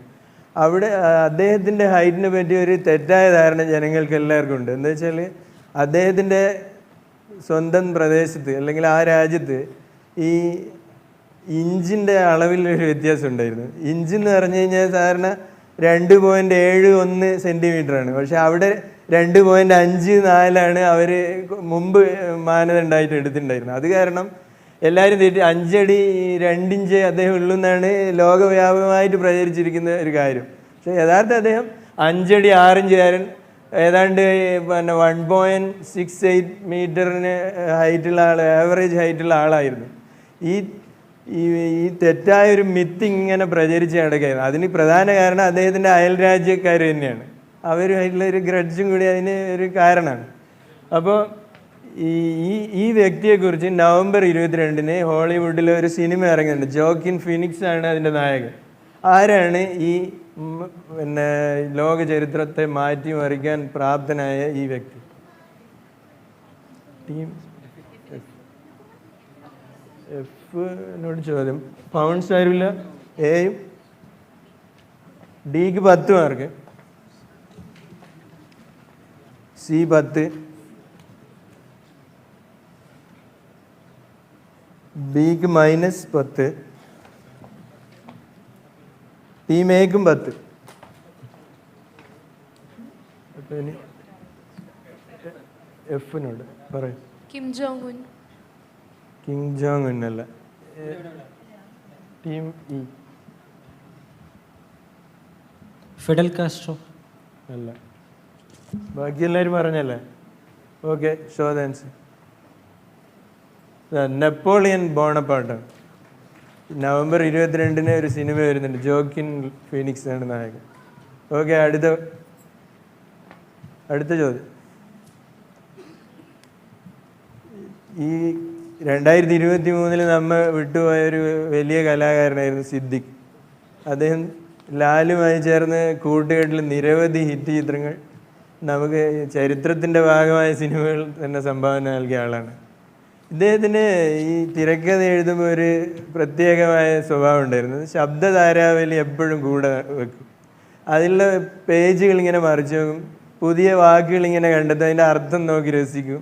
അങ്ങനെയുള്ള ഒരു ക്യാരക്ടറായിരുന്നു അയാൾ. അപ്പം ഒരു അദ്ദേഹത്തിൻ്റെ പ്രശസ്തമായൊരു ഹിറ്റ് സിനിമ എഴുതിക്കൊണ്ടിരിക്കുമ്പോൾ അദ്ദേഹം ഇങ്ങനെ മറിച്ച് നോക്കിയപ്പോൾ ഒരു വാക്ക് കണ്ടു, അത് അയാൾക്ക് സ്ട്രൈക്ക് ചെയ്തു. അതിൻ്റെ അർത്ഥം എന്ന് പറഞ്ഞാൽ ലത്തീൻ കത്തോലിക്ക സമുദായത്തിലെ ഒരു വിഭാഗം എന്നാണ് അർത്ഥം. അപ്പോൾ ഇത് അയാൾ മനസ്സിൽ കൊണ്ട് നടക്കുകയും അദ്ദേഹം എഴുതുന്ന കഥാപാത്രത്തിന് അതുമായിട്ട് സാമ്യമുള്ള ഒരു പേരിടുകയും ആ സിനിമ അയാൾ എഴുതി പൂർത്തിയാക്കുകയും ഭയങ്കര സൂപ്പർ ഹിറ്റായി മാറുകയും ചെയ്തു. ഈ കഥാപാത്രത്തിൻ്റെ പേരാണ് എനിക്ക് ആവശ്യം. ഈ ശബ്ദധാരാവലിയിൽ നിന്ന് ഉണ്ടായ കഥാപാത്രം ഏത്? ഈയോട്ടാണ്. ഇങ്ങനെ പൗൺസ് ചെയ്യണ്ട. Okay, very good answer. Team C 10 mark. Okay, ഈ പറയും. സന്ധ്യാവ് അല്ലല്ലോ, പറഞ്ഞോ.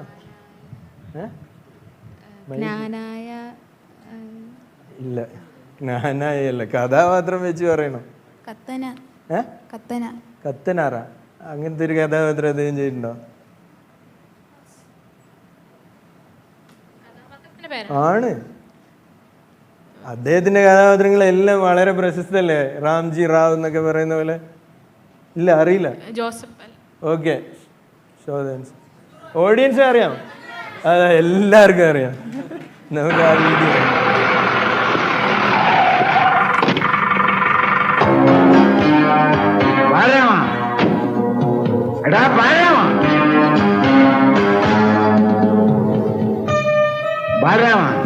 ആ സ്വാമിനാഥൻ എന്ന് പറയുന്നുണ്ടല്ലോ, അവൻ ഇത്രയും കാലം എവിടെ പോവുകയായിരുന്നു, എന്തിനു പോവുകയായിരുന്നു, ആരെ കാണാൻ പോവുകയായിരുന്നു എന്നുള്ള കാര്യം എന്നെ അറിയിക്കണം. പിന്നെ ഇന്ന് മുതൽ അവൻ ഈ പടിക്ക് തുടങ്ങാൻ പാടില്ല. അഥവാ അവനോട് വരികയാണെങ്കിൽ എന്നെ കണ്ടിട്ട് ഏത് പാതയിലേക്കാണെങ്കിലും ഇതിനകത്ത് കയറാവുള്ളൂ പറയണം. മനസ്സിലായോ? എന്താണ് 500 എന്നുള്ള ആ വാക്കിൽ നിന്നാണ് 500 ഉണ്ടായത്. സെൻറ് തോമസ് ആദ്യമായിട്ട് ഇവിടെ വന്നിട്ട് മതപരിവർത്തനം നടത്തിയ 500 കുടുംബങ്ങളെ 500 എന്നാണ് അറിയപ്പെടുന്നത്. ഓക്കെ, അടുത്ത ചോദ്യം ടീം ഡിയോടാണ് അല്ലേ. ഇത് ബ്ലൂ സോൺസ് എന്നറിയപ്പെടും ലോകത്ത്. ജപ്പാനിലെ ഒക്കിനാവ, ഗ്രീസിലെ ഐക്കാരിയ, ഇറ്റലിയിലെ സർദീനിയ, കോസ്റ്ററിക്കയിലെ നിക്കോയ, US ലോമാ ലിൻഡ. ഈ പ്രദേശങ്ങൾക്ക് ഒരു പ്രത്യേകതയുണ്ട്. അതിൽ ഏഷ്യയിൽ ഉണ്ടാകുന്ന ഒരു പ്രദേശമാണ് Okinawa. Blue zones are regions for higher than usual number of dash. അതുകൊണ്ടാണ് അങ്ങനെ അവർ ബ്ലൂ സോൺ എന്നറിയപ്പെടുന്നത്. ഈ ഒക്കിനാവയിലുണ്ടല്ലോ 450-ലധികം ആളുകൾ ഈ തരത്തിലുണ്ട്. എന്താണ് ഈ പ്രത്യേകത എന്ന് പറഞ്ഞാൽ മതി. 450-ലധികം ആളുകൾ ഈ ഒരു പ്രത്യേക കാറ്റഗറിയാണ്. അതുകൊണ്ടാണ് അവിടെ ബ്ലൂ സോൺ ആയത്. ഒക്കിനാവയിലുള്ള ഈ 450 ആളുകളുടെ പ്രത്യേകത പറഞ്ഞാൽ മതി. ടീം ഡിയോടാണ് ചോദ്യം. പൗൺസ് ചെയ്യണ്ടോ? ഓക്കെ, ടീം ഡി പറയും. ടീം ഡി മൈക്ക് എടുക്കൂ. പാസ്സാണ്, പാസ് പറയും. Pass. C, B, A, F.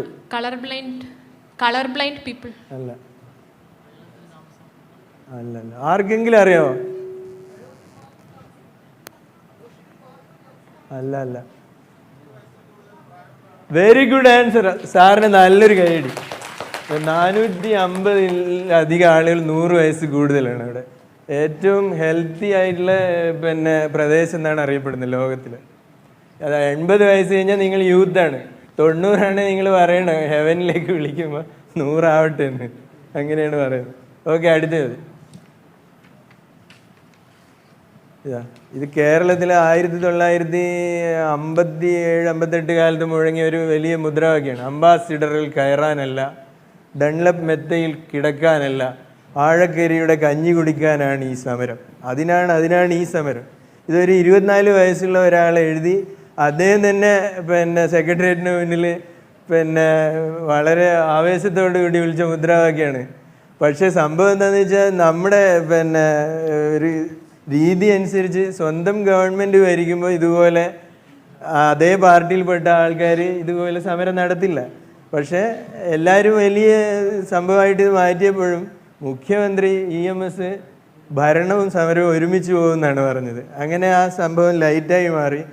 ഇത് പിന്നെ മുതലാളിമാർ, ഫാക്ടറി ഉടമകൾ ഈ കൂലി കൂട്ടിക്കൊടുക്കാതെ ഈ തൊഴിലാളികളെ പിഴിയുന്ന ഒരു ഇതിനെതിരെ, ഈ തെറ്റായ നടപടിക്കെതിരെ നടത്തിയ ഒരു സമരമാണ്. അപ്പോൾ ഈ ചെറുപ്പക്കാരൻ ആരായിരുന്നു? അദ്ദേഹം പിന്നീട് കേരള നിയമസഭയിൽ ഒരു തിളങ്ങുന്ന MLA ആയി മാറിയിട്ടുണ്ട്. ടീം സിയോടാണ് ചോദ്യം. കൗൺസിൽ ഉണ്ടാരെങ്കിലും? ഇല്ല. ടീം ബി അല്ല. കരുണാകരൻ അല്ല. അല്ല. CK ചന്ദ്രപ്പൻ അല്ല. ശാന്തകുമാർ സാറ് പറയോ ഉത്തരം? അത് അദ്ദേഹം പിന്നെ ആനത്തലവട്ടം സഖാവിൻ്റെ PA ആയിരുന്നു. ഷോദാൻസ്. ഇത് ആനത്തലവട്ടം നമ്മളെ ഈ അടുത്ത കാലത്ത് വിട പറഞ്ഞ MLA. ഓക്കെ, അടുത്ത ഇത് ഒരു ജൈവിക മേഖലയിൽ നടക്കുന്ന ഒരു പ്രതിഭാസമാണ്. ബ്ലാക്ക് സൺ എന്നാണ് പറയുക. സൂര്യനുമായിട്ട് അതിന് വലിയ ബന്ധമൊന്നുമില്ല, ജീവലോകത്ത് നടക്കുന്ന സംഭവമാണ്. ഇത് ഡെൻമാർക്കിലെ പിന്നെ റിബേ എന്ന് പറയുന്ന ഒരു സ്ഥലത്താണ് ഇത് പ്രധാനമായിട്ട്. അവിടുത്തെ ചതുപ്പ് നിലങ്ങളിലാണ് നടക്കുന്നത്. പിന്നെ അവിടുത്തെ പിന്നെ യുനെസ്കോ സൈറ്റായ വാർഡൻ സീ ആ ഭാഗത്തുള്ള പിന്നെ ഈ സന്ധ്യാസമയത്താണ് ഈ പ്രതിഭാസം നടക്കുന്നത്. ചക്രവാളത്തിലാണ് നമ്മൾ ഇത് കാണുന്നത്. അപ്പോൾ പിന്നെ ഇതൊരു ജീവികളുടെ പ്രതിഭാസമാണെന്ന് ഞാൻ ആദ്യമേ പറഞ്ഞു. എന്താണ് ഈ പിന്നെ പ്രതിഭാസം? ഇത് പിന്നെ ശിശിരത്തിലും വസന്തത്തിൻ്റെ ആരംഭത്തിലും നടക്കുന്ന പ്രതിഭാസമാണ്. സൂര്യാസ്തമയ സമയത്താണ് പൊതുവെ നടക്കുന്നത് ഡെൻമാർക്കിൽ. ടീം ബിയോടാണ് ചോദ്യം.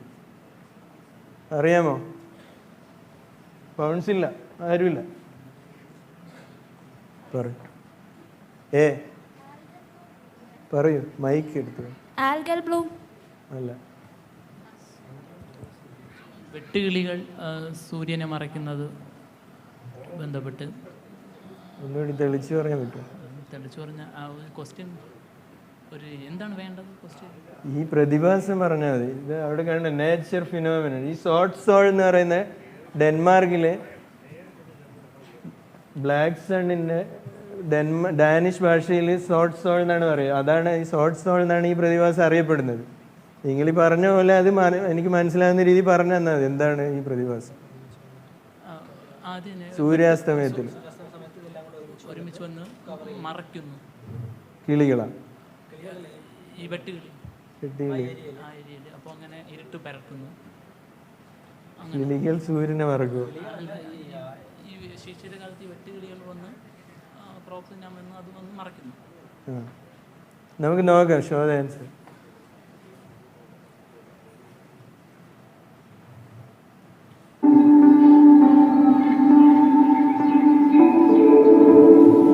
അന്തരീക്ഷത്തിലെ നൃത്തം എന്നാണ് ഇത് അറിയപ്പെടുന്നത്. മെർമറേഷൻ ഓഫ് സ്റ്റാർലിങ്സ്. സൂര്യാസ്തമയ സമയത്ത് ഈ കിളികൾ ഇങ്ങനെ നൃത്തരൂപത്തിൽ ഇങ്ങനെ ചലിക്കുമ്പോൾ സൂര്യൻ മറക്കപ്പെടുകയും അതിന് ബ്ലാക്ക് സൺ എന്നറിയപ്പെടുകയും ചെയ്യും. അപ്പൊ ടീം ഇക്ക് 10 മാർക്ക് കൊടുക്കും. നല്ലൊരു ഗസ്റ്റാണ്. സ്റ്റാർലിങ്സ് പക്ഷികളാണ് കേട്ടോ. ഓക്കെ, അടുത്ത ചോദ്യം. ഈ റൗണ്ടിലെ അവസാനത്തെ ചോദ്യമാണ്. നിങ്ങൾക്ക് വായിക്കാം. ആ നിമിഷങ്ങളിൽ ഞാൻ അദൃശ്യനാണ്. നിർമ്മാണ പ്രക്രിയയിൽ ജീവിതത്തിൻ്റെ മറ്റേതൊരു നിമിഷത്തിലും അനുഭവിക്കാത്ത സ്വാതന്ത്ര്യം ഞാൻ അനുഭവിക്കുന്നു. അവിടെ എനിക്ക് ഇടയനും മേലാളുമില്ല. വീട്ടിലും ജോലിസ്ഥലത്തും നഗരവീഥിയിലും സമൂഹത്തിലും ഞാൻ പരതന്ത്രനാണ്, ദുർബലനാണ്, അടിമയാണ്. എൻ്റെ ഈ ലോകത്തിൽ രാജാവും പ്രജയുമായി ഞാൻ മാത്രമേ ഉള്ളൂ. അവിടുത്തെ അധ്വാനവും വേദനകളും ജയങ്ങളും പരാജയങ്ങളും എല്ലാം എനിക്ക് ആഹ്ലാദകാരിയാണ്. ആ ലോകത്തിൽ മനുഷ്യനെ അവൻ്റെ രൂപത്തിൽ ഞാൻ കാണുന്നു. അസംതൃപ്തമായ ആത്മാവിന് വല്ലപ്പോഴും വീണ് കിട്ടുന്ന ആഹ്ലാദത്തിൻ്റെ അസുലഭ നിമിഷങ്ങൾക്ക് വേണ്ടി സ്വാതന്ത്ര്യത്തിന് വേണ്ടി ഞാൻ എഴുതുന്നു. ആ സ്വാതന്ത്ര്യമാണ് എൻ്റെ അസ്തിത്വം. അതില്ലെങ്കിൽ ഞാൻ കാനേഷ് കുമാരി കണക്കിലെ ഒരു അക്കം മാത്രമാണ്. അതാണ് അവിടുത്തെ ക്യാച്ച് വേർഡ് എന്ന് പറയുന്നത്. അദ്ദേഹം പറയാണ്, ഈ എഴുത്തില്ലെങ്കിൽ ഞാൻ വെറും ഒരു അക്കാണ്, സെൻസസിലെ അക്കം മാത്രം. അപ്പോൾ ഈ റൈറ്റിലൊരു വീഡിയോ കൂടി കാണാം. ഇത് എഴുതിയ ആളാണ്. ഈ വീഡിയോ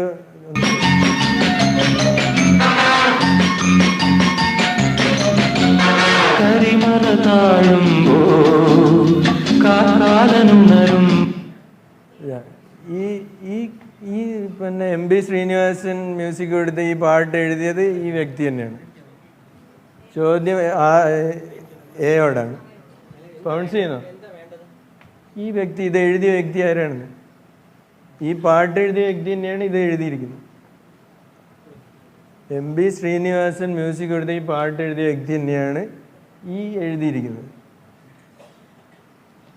ഈ ബൗൺസ് ചെയ്തു അല്ലേ? നോക്കാം. ടീം ഇക്ക് നല്ലൊരു കൈയടി കൊടുക്കാം. Very good answer. പറയും.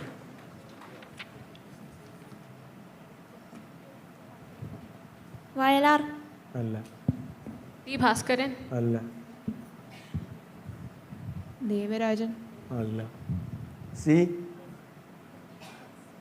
Okay, show the answer. നമുക്ക് നോക്കാലോ. ഇതാ നമ്മുടെ നിയമസഭാ അവാർഡ് നേടിയ MT ആണ്. വളർത്തു മൃഗങ്ങൾ എന്ന് പറയുന്ന സിനിമയ്ക്ക് വേണ്ടി മാത്രമേ MT പാട്ട് എഴുതിയിട്ടുള്ളൂ. ആ പാട്ടാണ് ഞാൻ കാണിച്ചത്. ഓക്കെ, ആ ലേഖനം എഴുതിയിരിക്കുന്നത് അദ്ദേഹം 90-ാം വയസ്സിൽ മാതൃഭൂമിയിൽ എഴുതിയ ലേഖനമാണത്. ഓക്കെ, അടുത്ത് ഈ റൗണ്ടിൻ്റെ അവസാനം ഒരു ഓഡിയൻസ് ചോദ്യമാണ്. ഇത് ഉഷ്ണരാശി എന്ന് പറയുന്ന നോവലിൽ നിന്നുള്ള ഒരു പേജാണ്.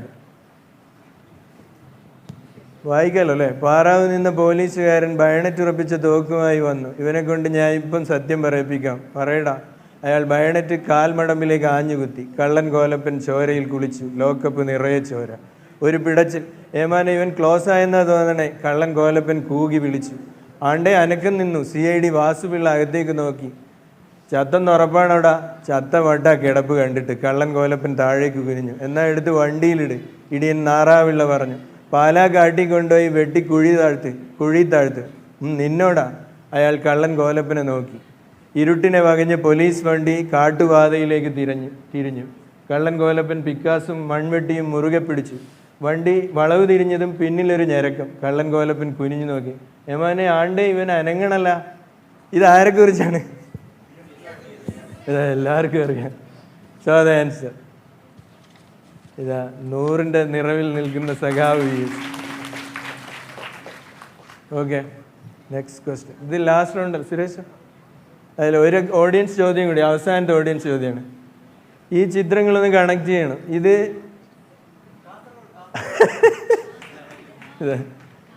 കാസർഗോഡ് ജില്ലയുടെ ജില്ലാ ജീവി, ജില്ലാ പുഷ്പം, ജില്ലാ മരം, ജില്ലാ പക്ഷി. ഇതാണ് ഇപ്പോഴേ ഇന്ത്യയിൽ ആദ്യമായിട്ടാണ് അങ്ങനെ ഒരു സംഭവം ജില്ലാ പഞ്ചായത്ത് തീരുമാനിച്ചു. ഓക്കെ, ലാസ്റ്റ് റൗണ്ടിന് മുന്നേ സ്കോർ ഒന്നുകൂടി പറയാം.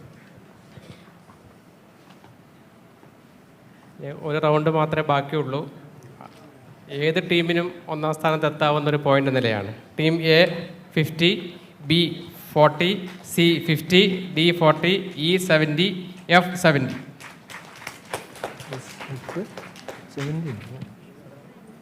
ഓക്കെ, അപ്പം വളരെ ആവേശകരമായ മത്സരമാണ് ഇത്. ഇനിയിപ്പോൾ 6 ചോദ്യങ്ങളെ ബാക്കിയുള്ളൂ. അപ്പോൾ വളരെ ശ്രദ്ധിച്ച് ഇനിയുള്ള നീക്കങ്ങൾ നടത്തുക, മൈനസ് അടിക്കാതിരിക്കുക.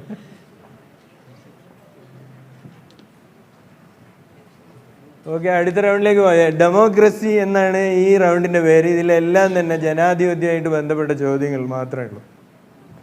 ഫസ്റ്റ് ക്വസ്റ്റ്യൻ, നമ്മുടെ മഹാനായ കേരളത്തിലെ ഏറ്റവും കൂടുതൽ കാലം മുഖ്യമന്ത്രിയായ സഖാവ് EK നായനാരുടെ ഒരു കമൻ്റാണിത്. 1977 മാർച്ച് 25-ന് A മന്ത്രിസഭ രൂപീകരിച്ചു. 30 ദിവസം കഴിഞ്ഞ് ഭരണത്തിൻ്റെ പന്ത് Bയുടെ കോർട്ടിലാക്കി. മനസ്സോടെ B കളി തുടർന്നു. 16 മാസം. പന്ത് Cക്ക് കിട്ടി. കളി തുടരാൻ നിർബന്ധിതനായി. 11 മാസം. പന്ത് Dക്ക് എറിഞ്ഞു കൊടുത്തു പിൻവാങ്ങി. പൊളിഞ്ഞ് പാളീസായ പന്ത് 50 ദിവസം ഉരുട്ടി നോക്കി, രക്ഷയില്ല, ഇനി 1 ഇഞ്ച് നീങ്ങില്ല, കളി നിർത്തിപ്പിരിഞ്ഞു. സരസനായ നായനാരുടെ സരസമായൊരു പ്രസംഗമാണ്. അപ്പോൾ അദ്ദേഹം ഇത് പറഞ്ഞിരിക്കുന്നത് 5ാം കേരള നിയമസഭയുടെ ഒരു അവസ്ഥ ആലോചിച്ചിട്ടാണ്. 1977 അധികാരത്തിൽ വന്ന സർക്കാരിൽ 4 മുഖ്യമന്ത്രിമാരുണ്ടായിരുന്നു. അതിൻ്റെ ക്രമത്തിൽ ABCD ക്രമത്തിൽ കൃത്യമായിട്ട് ക്രൊണോളജിക്കലി പറയണം. അത് തെറ്റിപ്പോയാൽ മാർക്ക് ഒട്ടും കിട്ടില്ല. ABCD ക്രമത്തിൽ എഴുതുകയാണെങ്കിൽ 10 മാർക്ക്. ചോദ്യം എയോടാണ്. ബൗൺസ് ചെയ്യണ്ട ആരെങ്കിലും? ക്രമത്തിൽ പറയണം. ഇല്ല. ബി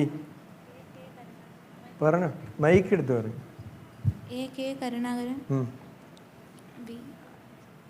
അത്രേ അറിയുള്ളൂ. ബി. സി പറയും. ACH മുഹമ്മദ് കോയ അല്ല. A.K. Karunakaran.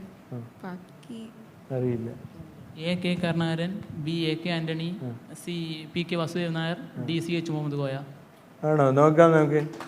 Very good answer, very good answer. അത് തന്നെയാണ് ക്രമം. Karunakaran, Antony, PKV, CH. Okay, next question. ഇതൊരു വീഡിയോ ആണ്, കാണാം. மாண்புமிகு அவைத்தலைவர் அவர்களே, இன்றைக்கு கர்நாடகாவிலே எந்த அளவுக்கு பள்ளி மாணவர்கள் கல்லூரி மாணவர்களிடையே பிரச்சனைகள் வளர்ந்திருக்கின்றன என்பதை நாம் அறிவோம். இது ஒரு பள்ளியின் கல்லூரியின் நிலைப்பாடு அல்ல, அல்லது கர்நாடக மாநில அரசின் நிலைப்பாடு அல்ல, இது இந்த இந்திய ஒன்றிய அரசின் நிலைப்பாடாக இருக்கிறது. நாடு முழுவதும் இன்றைக்கு நாட்டை நாசகார பாதையை இட்டுச் செல்லக்கூடிய வகையில் பள்ளி மாணவர்களிடையே பிரிவினைவாதத்தை தூண்டுவது என்பது எந்த வகையிலும் ஏற்புடையதல்ல. இதற்கு காரணமான RSS உள்ளிட்ட சங் பரிவார அமைப்புகளை தடை செய்ய வேண்டும் என்று நான் வலியுறுத்துகிறேன். ഹരിദ്വാറിലെ പേസുകാர்கள் ഇത് കോവിഡ് കാലത്ത് പാർലമെന്റ് കൂടിയത്, അതാണ് അവിടെ ഗ്ലാസിന്റെ ഇതൊക്കെ വെച്ചിരിക്കുന്നത്, കമ്പാർട്ട്മെന്റ്. ഇത് ഡോക്ടർ തോൽ തിരുമാവളവൻ, പേര് നമ്മുടെ വായിൽ കൊള്ളില്ല, അവിടുത്തെ സ്പീക്കർമാർ പോലും തെറ്റിച്ചാണ് എപ്പോഴും വിളിക്കാറുള്ളത്. ഇദ്ദേഹം ചിദംബരത്ത് നിന്ന് ചോദിച്ചാൽ വിടുതലൈ ചിരുതൈ കച്ചി, അതിൻ്റെ ഒരു MP ആണ്, തമിഴ്നാട്ടിൽ നിന്ന്. അപ്പോൾ ഇദ്ദേഹം വളരെ എന്താ പറയുക, സ്പോണ്ടേനിയസ് ആയിട്ടും കോൺട്രവേഴ്ഷ്യലായിട്ടും ഒക്കെയുള്ള സ്പീച്ചുകൾ നിരവധി നടത്തുന്നതും സഭയ്ക്കകത്തും പുറത്തും നടത്തുന്ന ആളാണ്.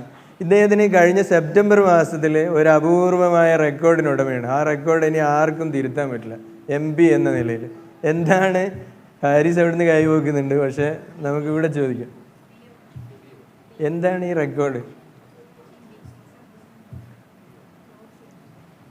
തൊൽക്കാപ്പിയൻ തിരുമാവളവൻ എന്നാണ് അദ്ദേഹത്തിൻ്റെ പേര്. ബൗൺസ് ഇല്ലല്ലോ. ഓക്കെ, ബി പറയും. സി. പാർലമെന്റിൽ ഉറങ്ങിയ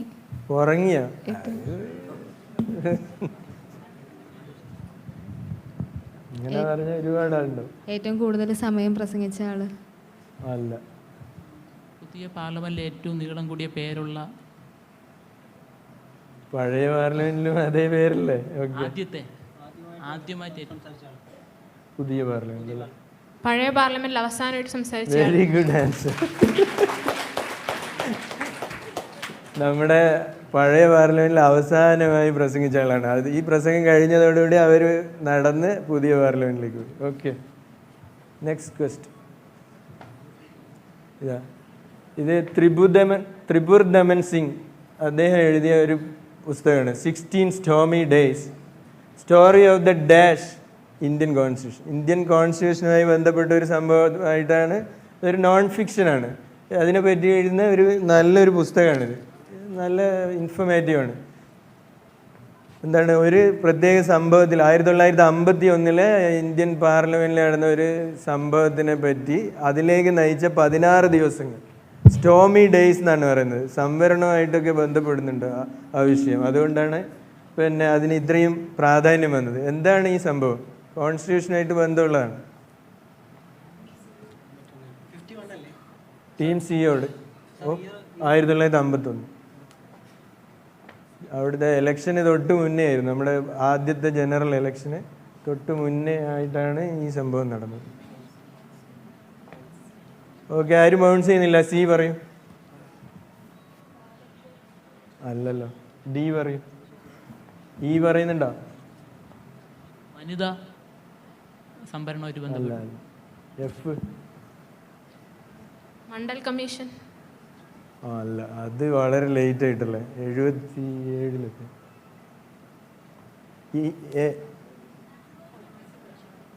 അല്ല, സെൻസസോ? അല്ല, ആർക്കെങ്കിലും അറിയാം? Very good answer, very good answer. First അമെൻമെന്റ് to the Indian constitution. Okay, അടുത്ത ചോദ്യം. ഇതാ ഒരു വീഡിയോ കാണാം. 4 ദിവസമായി യാതൊരു വിവരവും ഇല്ല. പുതിയ മന്ത്രിസഭയും വരുന്നില്ല. എന്നാ പിന്നെ വിവരത്തിനൊരു കത്തെങ്കിലും അയക്കരുതോ? ചേച്ചി വിഷമിക്കണ്ട, സത്യപ്രതിജ്ഞ കഴിഞ്ഞ് പുതിയ മന്ത്രിയെ കൊണ്ട് ചേട്ടൻ വരൂ, അതാ താമസിക്കുന്നത്. എനിക്കതല്ല, ചേട്ടന് വല്ല ഏനക്കേടും പറ്റിയോന്ന എന്റെ സംശയം. ഇത്രയും താമസിച്ച സ്ഥിതിക്ക് തലസ്ഥാനം വരെ പോയെന്ന് അന്വേഷിക്കേണ്ടതാ.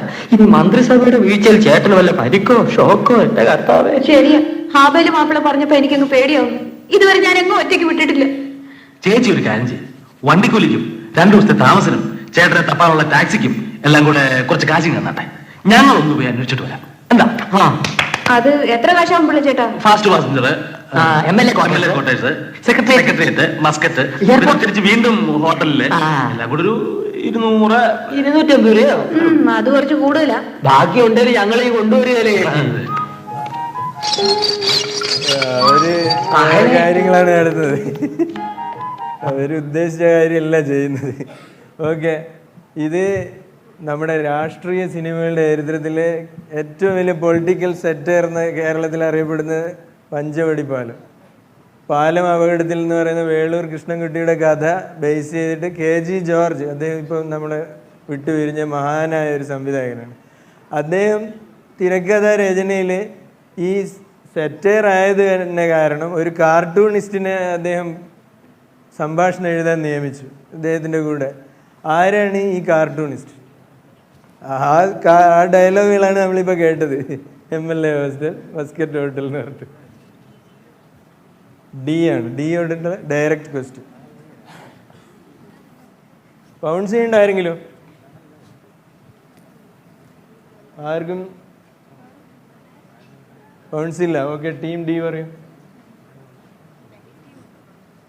ഇല്ല, ഇനിയില്ല, ബൗൺസ് ഇല്ലല്ലോ. ശങ്കർ, ആർ ശങ്കർ. ശങ്കർ അല്ല, അല്ല, ഇങ്ങനെ. ഓക്കെ, യേശുദാസൻ. നോക്കാം നമുക്ക്. Very good answer. കാർട്ടൂണിസ്റ്റ് യേശുദാസനാണ് ആ സംഭാഷണം എഴുതിയിരിക്കുന്നത്. ഓക്കെ,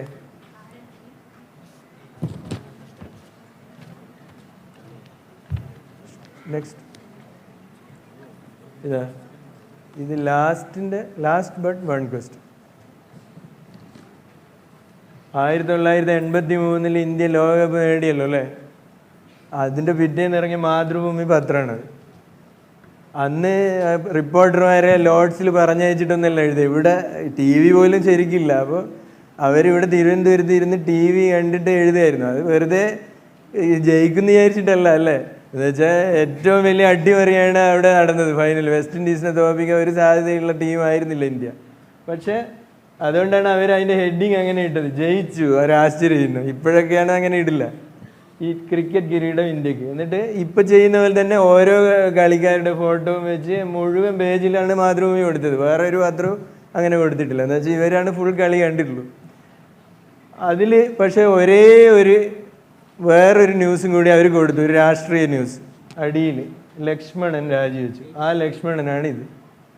ഈ ലക്ഷ്മണൻ എന്ന് പറഞ്ഞാൽ നമ്മുടെ തമിഴ്നാട്ടിൽ നിന്നുള്ള ഒരു DMKയുടെ ഒരു നേതാവാണ്. അദ്ദേഹം രാജിവെച്ച പദവി എന്താണെന്നാണ് ചോദ്യം.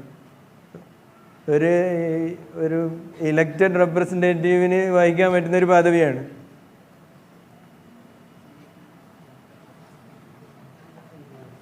അദ്ദേഹം രാജിവെച്ച പദവി ഏതാണെന്നാണ് ചോദ്യം. ടീം ഇയോടാണ് ചോദ്യം. ബാക്കി ബൗൺസ് ചെയ്യണ്ടോ? ഇന്നിപ്പോൾ ഇന്ത്യയിൽ ആ പദവിയിൽ ആരും ഇല്ല, വേക്കൻ്റ് ആണ്.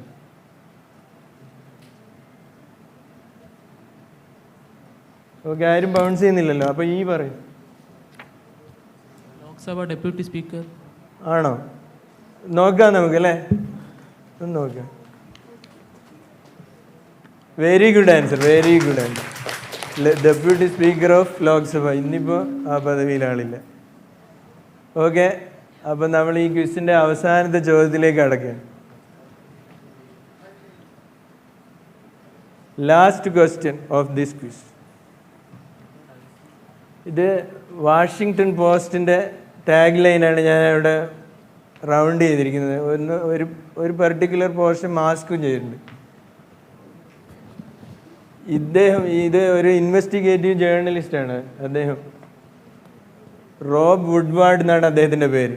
അദ്ദേഹം ആണ് ഈ സെൻറ്റൻസ് ആദ്യമായിട്ട് കോയിൻ ചെയ്തത്. 140 വർഷത്തെ ചരിത്രത്തിൽ ഇവരുടെ തീം ഇതായിരുന്നു. പക്ഷേ അവർ പരസ്യമായിട്ട് ആ പത്രത്തിൽ ഇങ്ങനെ അടിച്ചിട്ടുണ്ടായിരുന്നില്ല. പക്ഷേ ട്രംപ് അധികാരത്തിൽ വന്നതിന് ശേഷം അവർക്ക് തോന്നി ഇത് അടിക്കണമെന്ന്. അങ്ങനെ അവർ പത്രത്തിൽ ടാഗ് ലൈനായിട്ട് അത് തൊട്ട് ബോട്ടം ലൈനായിട്ട് അടിക്കാൻ തുടങ്ങി. Dash dies in democracy. എന്താണ് അവിടെ മാസ്ക് ചെയ്തിരുന്ന പോർഷൻ എന്താണെന്നാണ് പറയേണ്ടത്.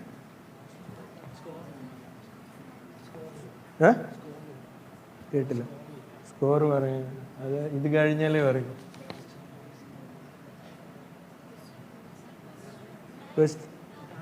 ഡാഷ് ഡൈസ് ഇൻ ഡാർക്ക്നെസ് അവരുടെ ഈ വാഷിങ്ടൺ പോസ്റ്റിൻ്റെ ടാഗ് ലൈനാണ്.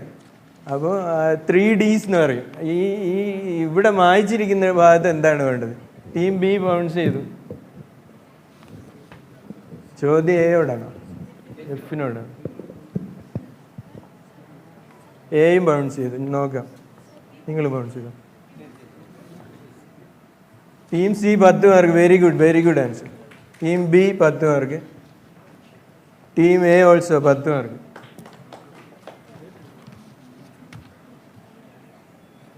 അപ്പോൾ എഫ് പറയും,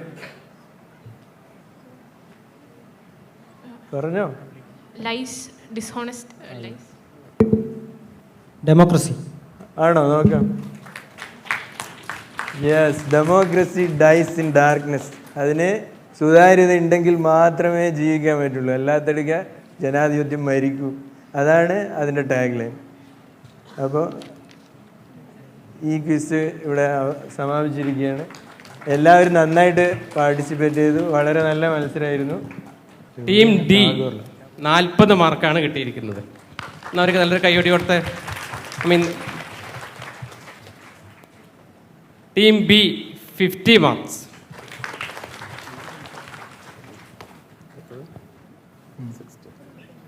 ഇപ്പോൾ 60 മാർക്ക് കിട്ടിയ 2 ടീം ഉണ്ടായിരുന്നു, സിയും എയും. അപ്പം നമ്മൾ നേരത്തെ പറഞ്ഞിട്ടുണ്ടായിരുന്നു, അങ്ങനെ വരുന്ന സാഹചര്യത്തിൽ നമ്മൾ എന്ത് ചെയ്യും? പ്രാഥമിക പരീക്ഷയുടെ മാർക്ക് കൂട്ടും. ഈ അഡ്വാൻറ്റേജിൽ ടീം സിക്ക് 3-ാം സ്ഥാനം 60 മാർക്ക്.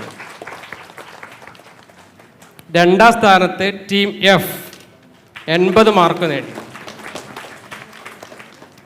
1-ാം സ്ഥാനത്ത് 110 മാർക്കുമായിട്ട് ടീം ഇ.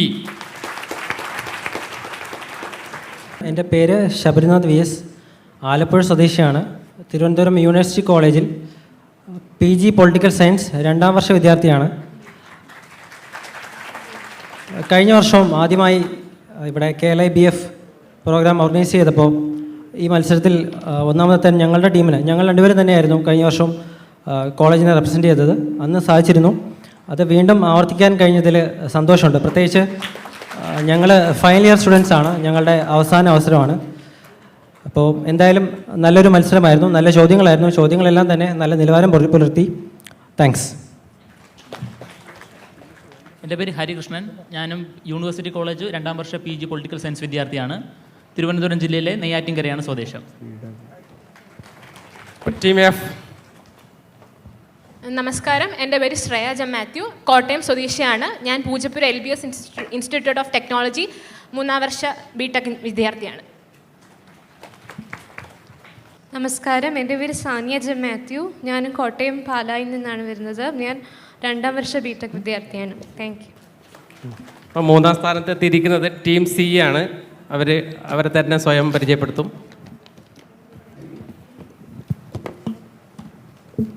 എല്ലാവർക്കും നമസ്കാരം. എൻ്റെ പേര് ആദിത്യൻ ഡി എം, സ്ഥലം ചെറിയങ്കിഴാണ്. മാർവാനീസ് കോളേജിൽ 1ാം വർഷ ഗണിതശാസ്ത്ര ബിരുദ വിദ്യാർത്ഥിയാണ്. എൻ്റെ പേര് സ്വാതി, ഞാൻ മാർവാനീസിൽ 3rd ഇയർ എക്കണോമിക്സ് വിദ്യാർത്ഥിയാണ്.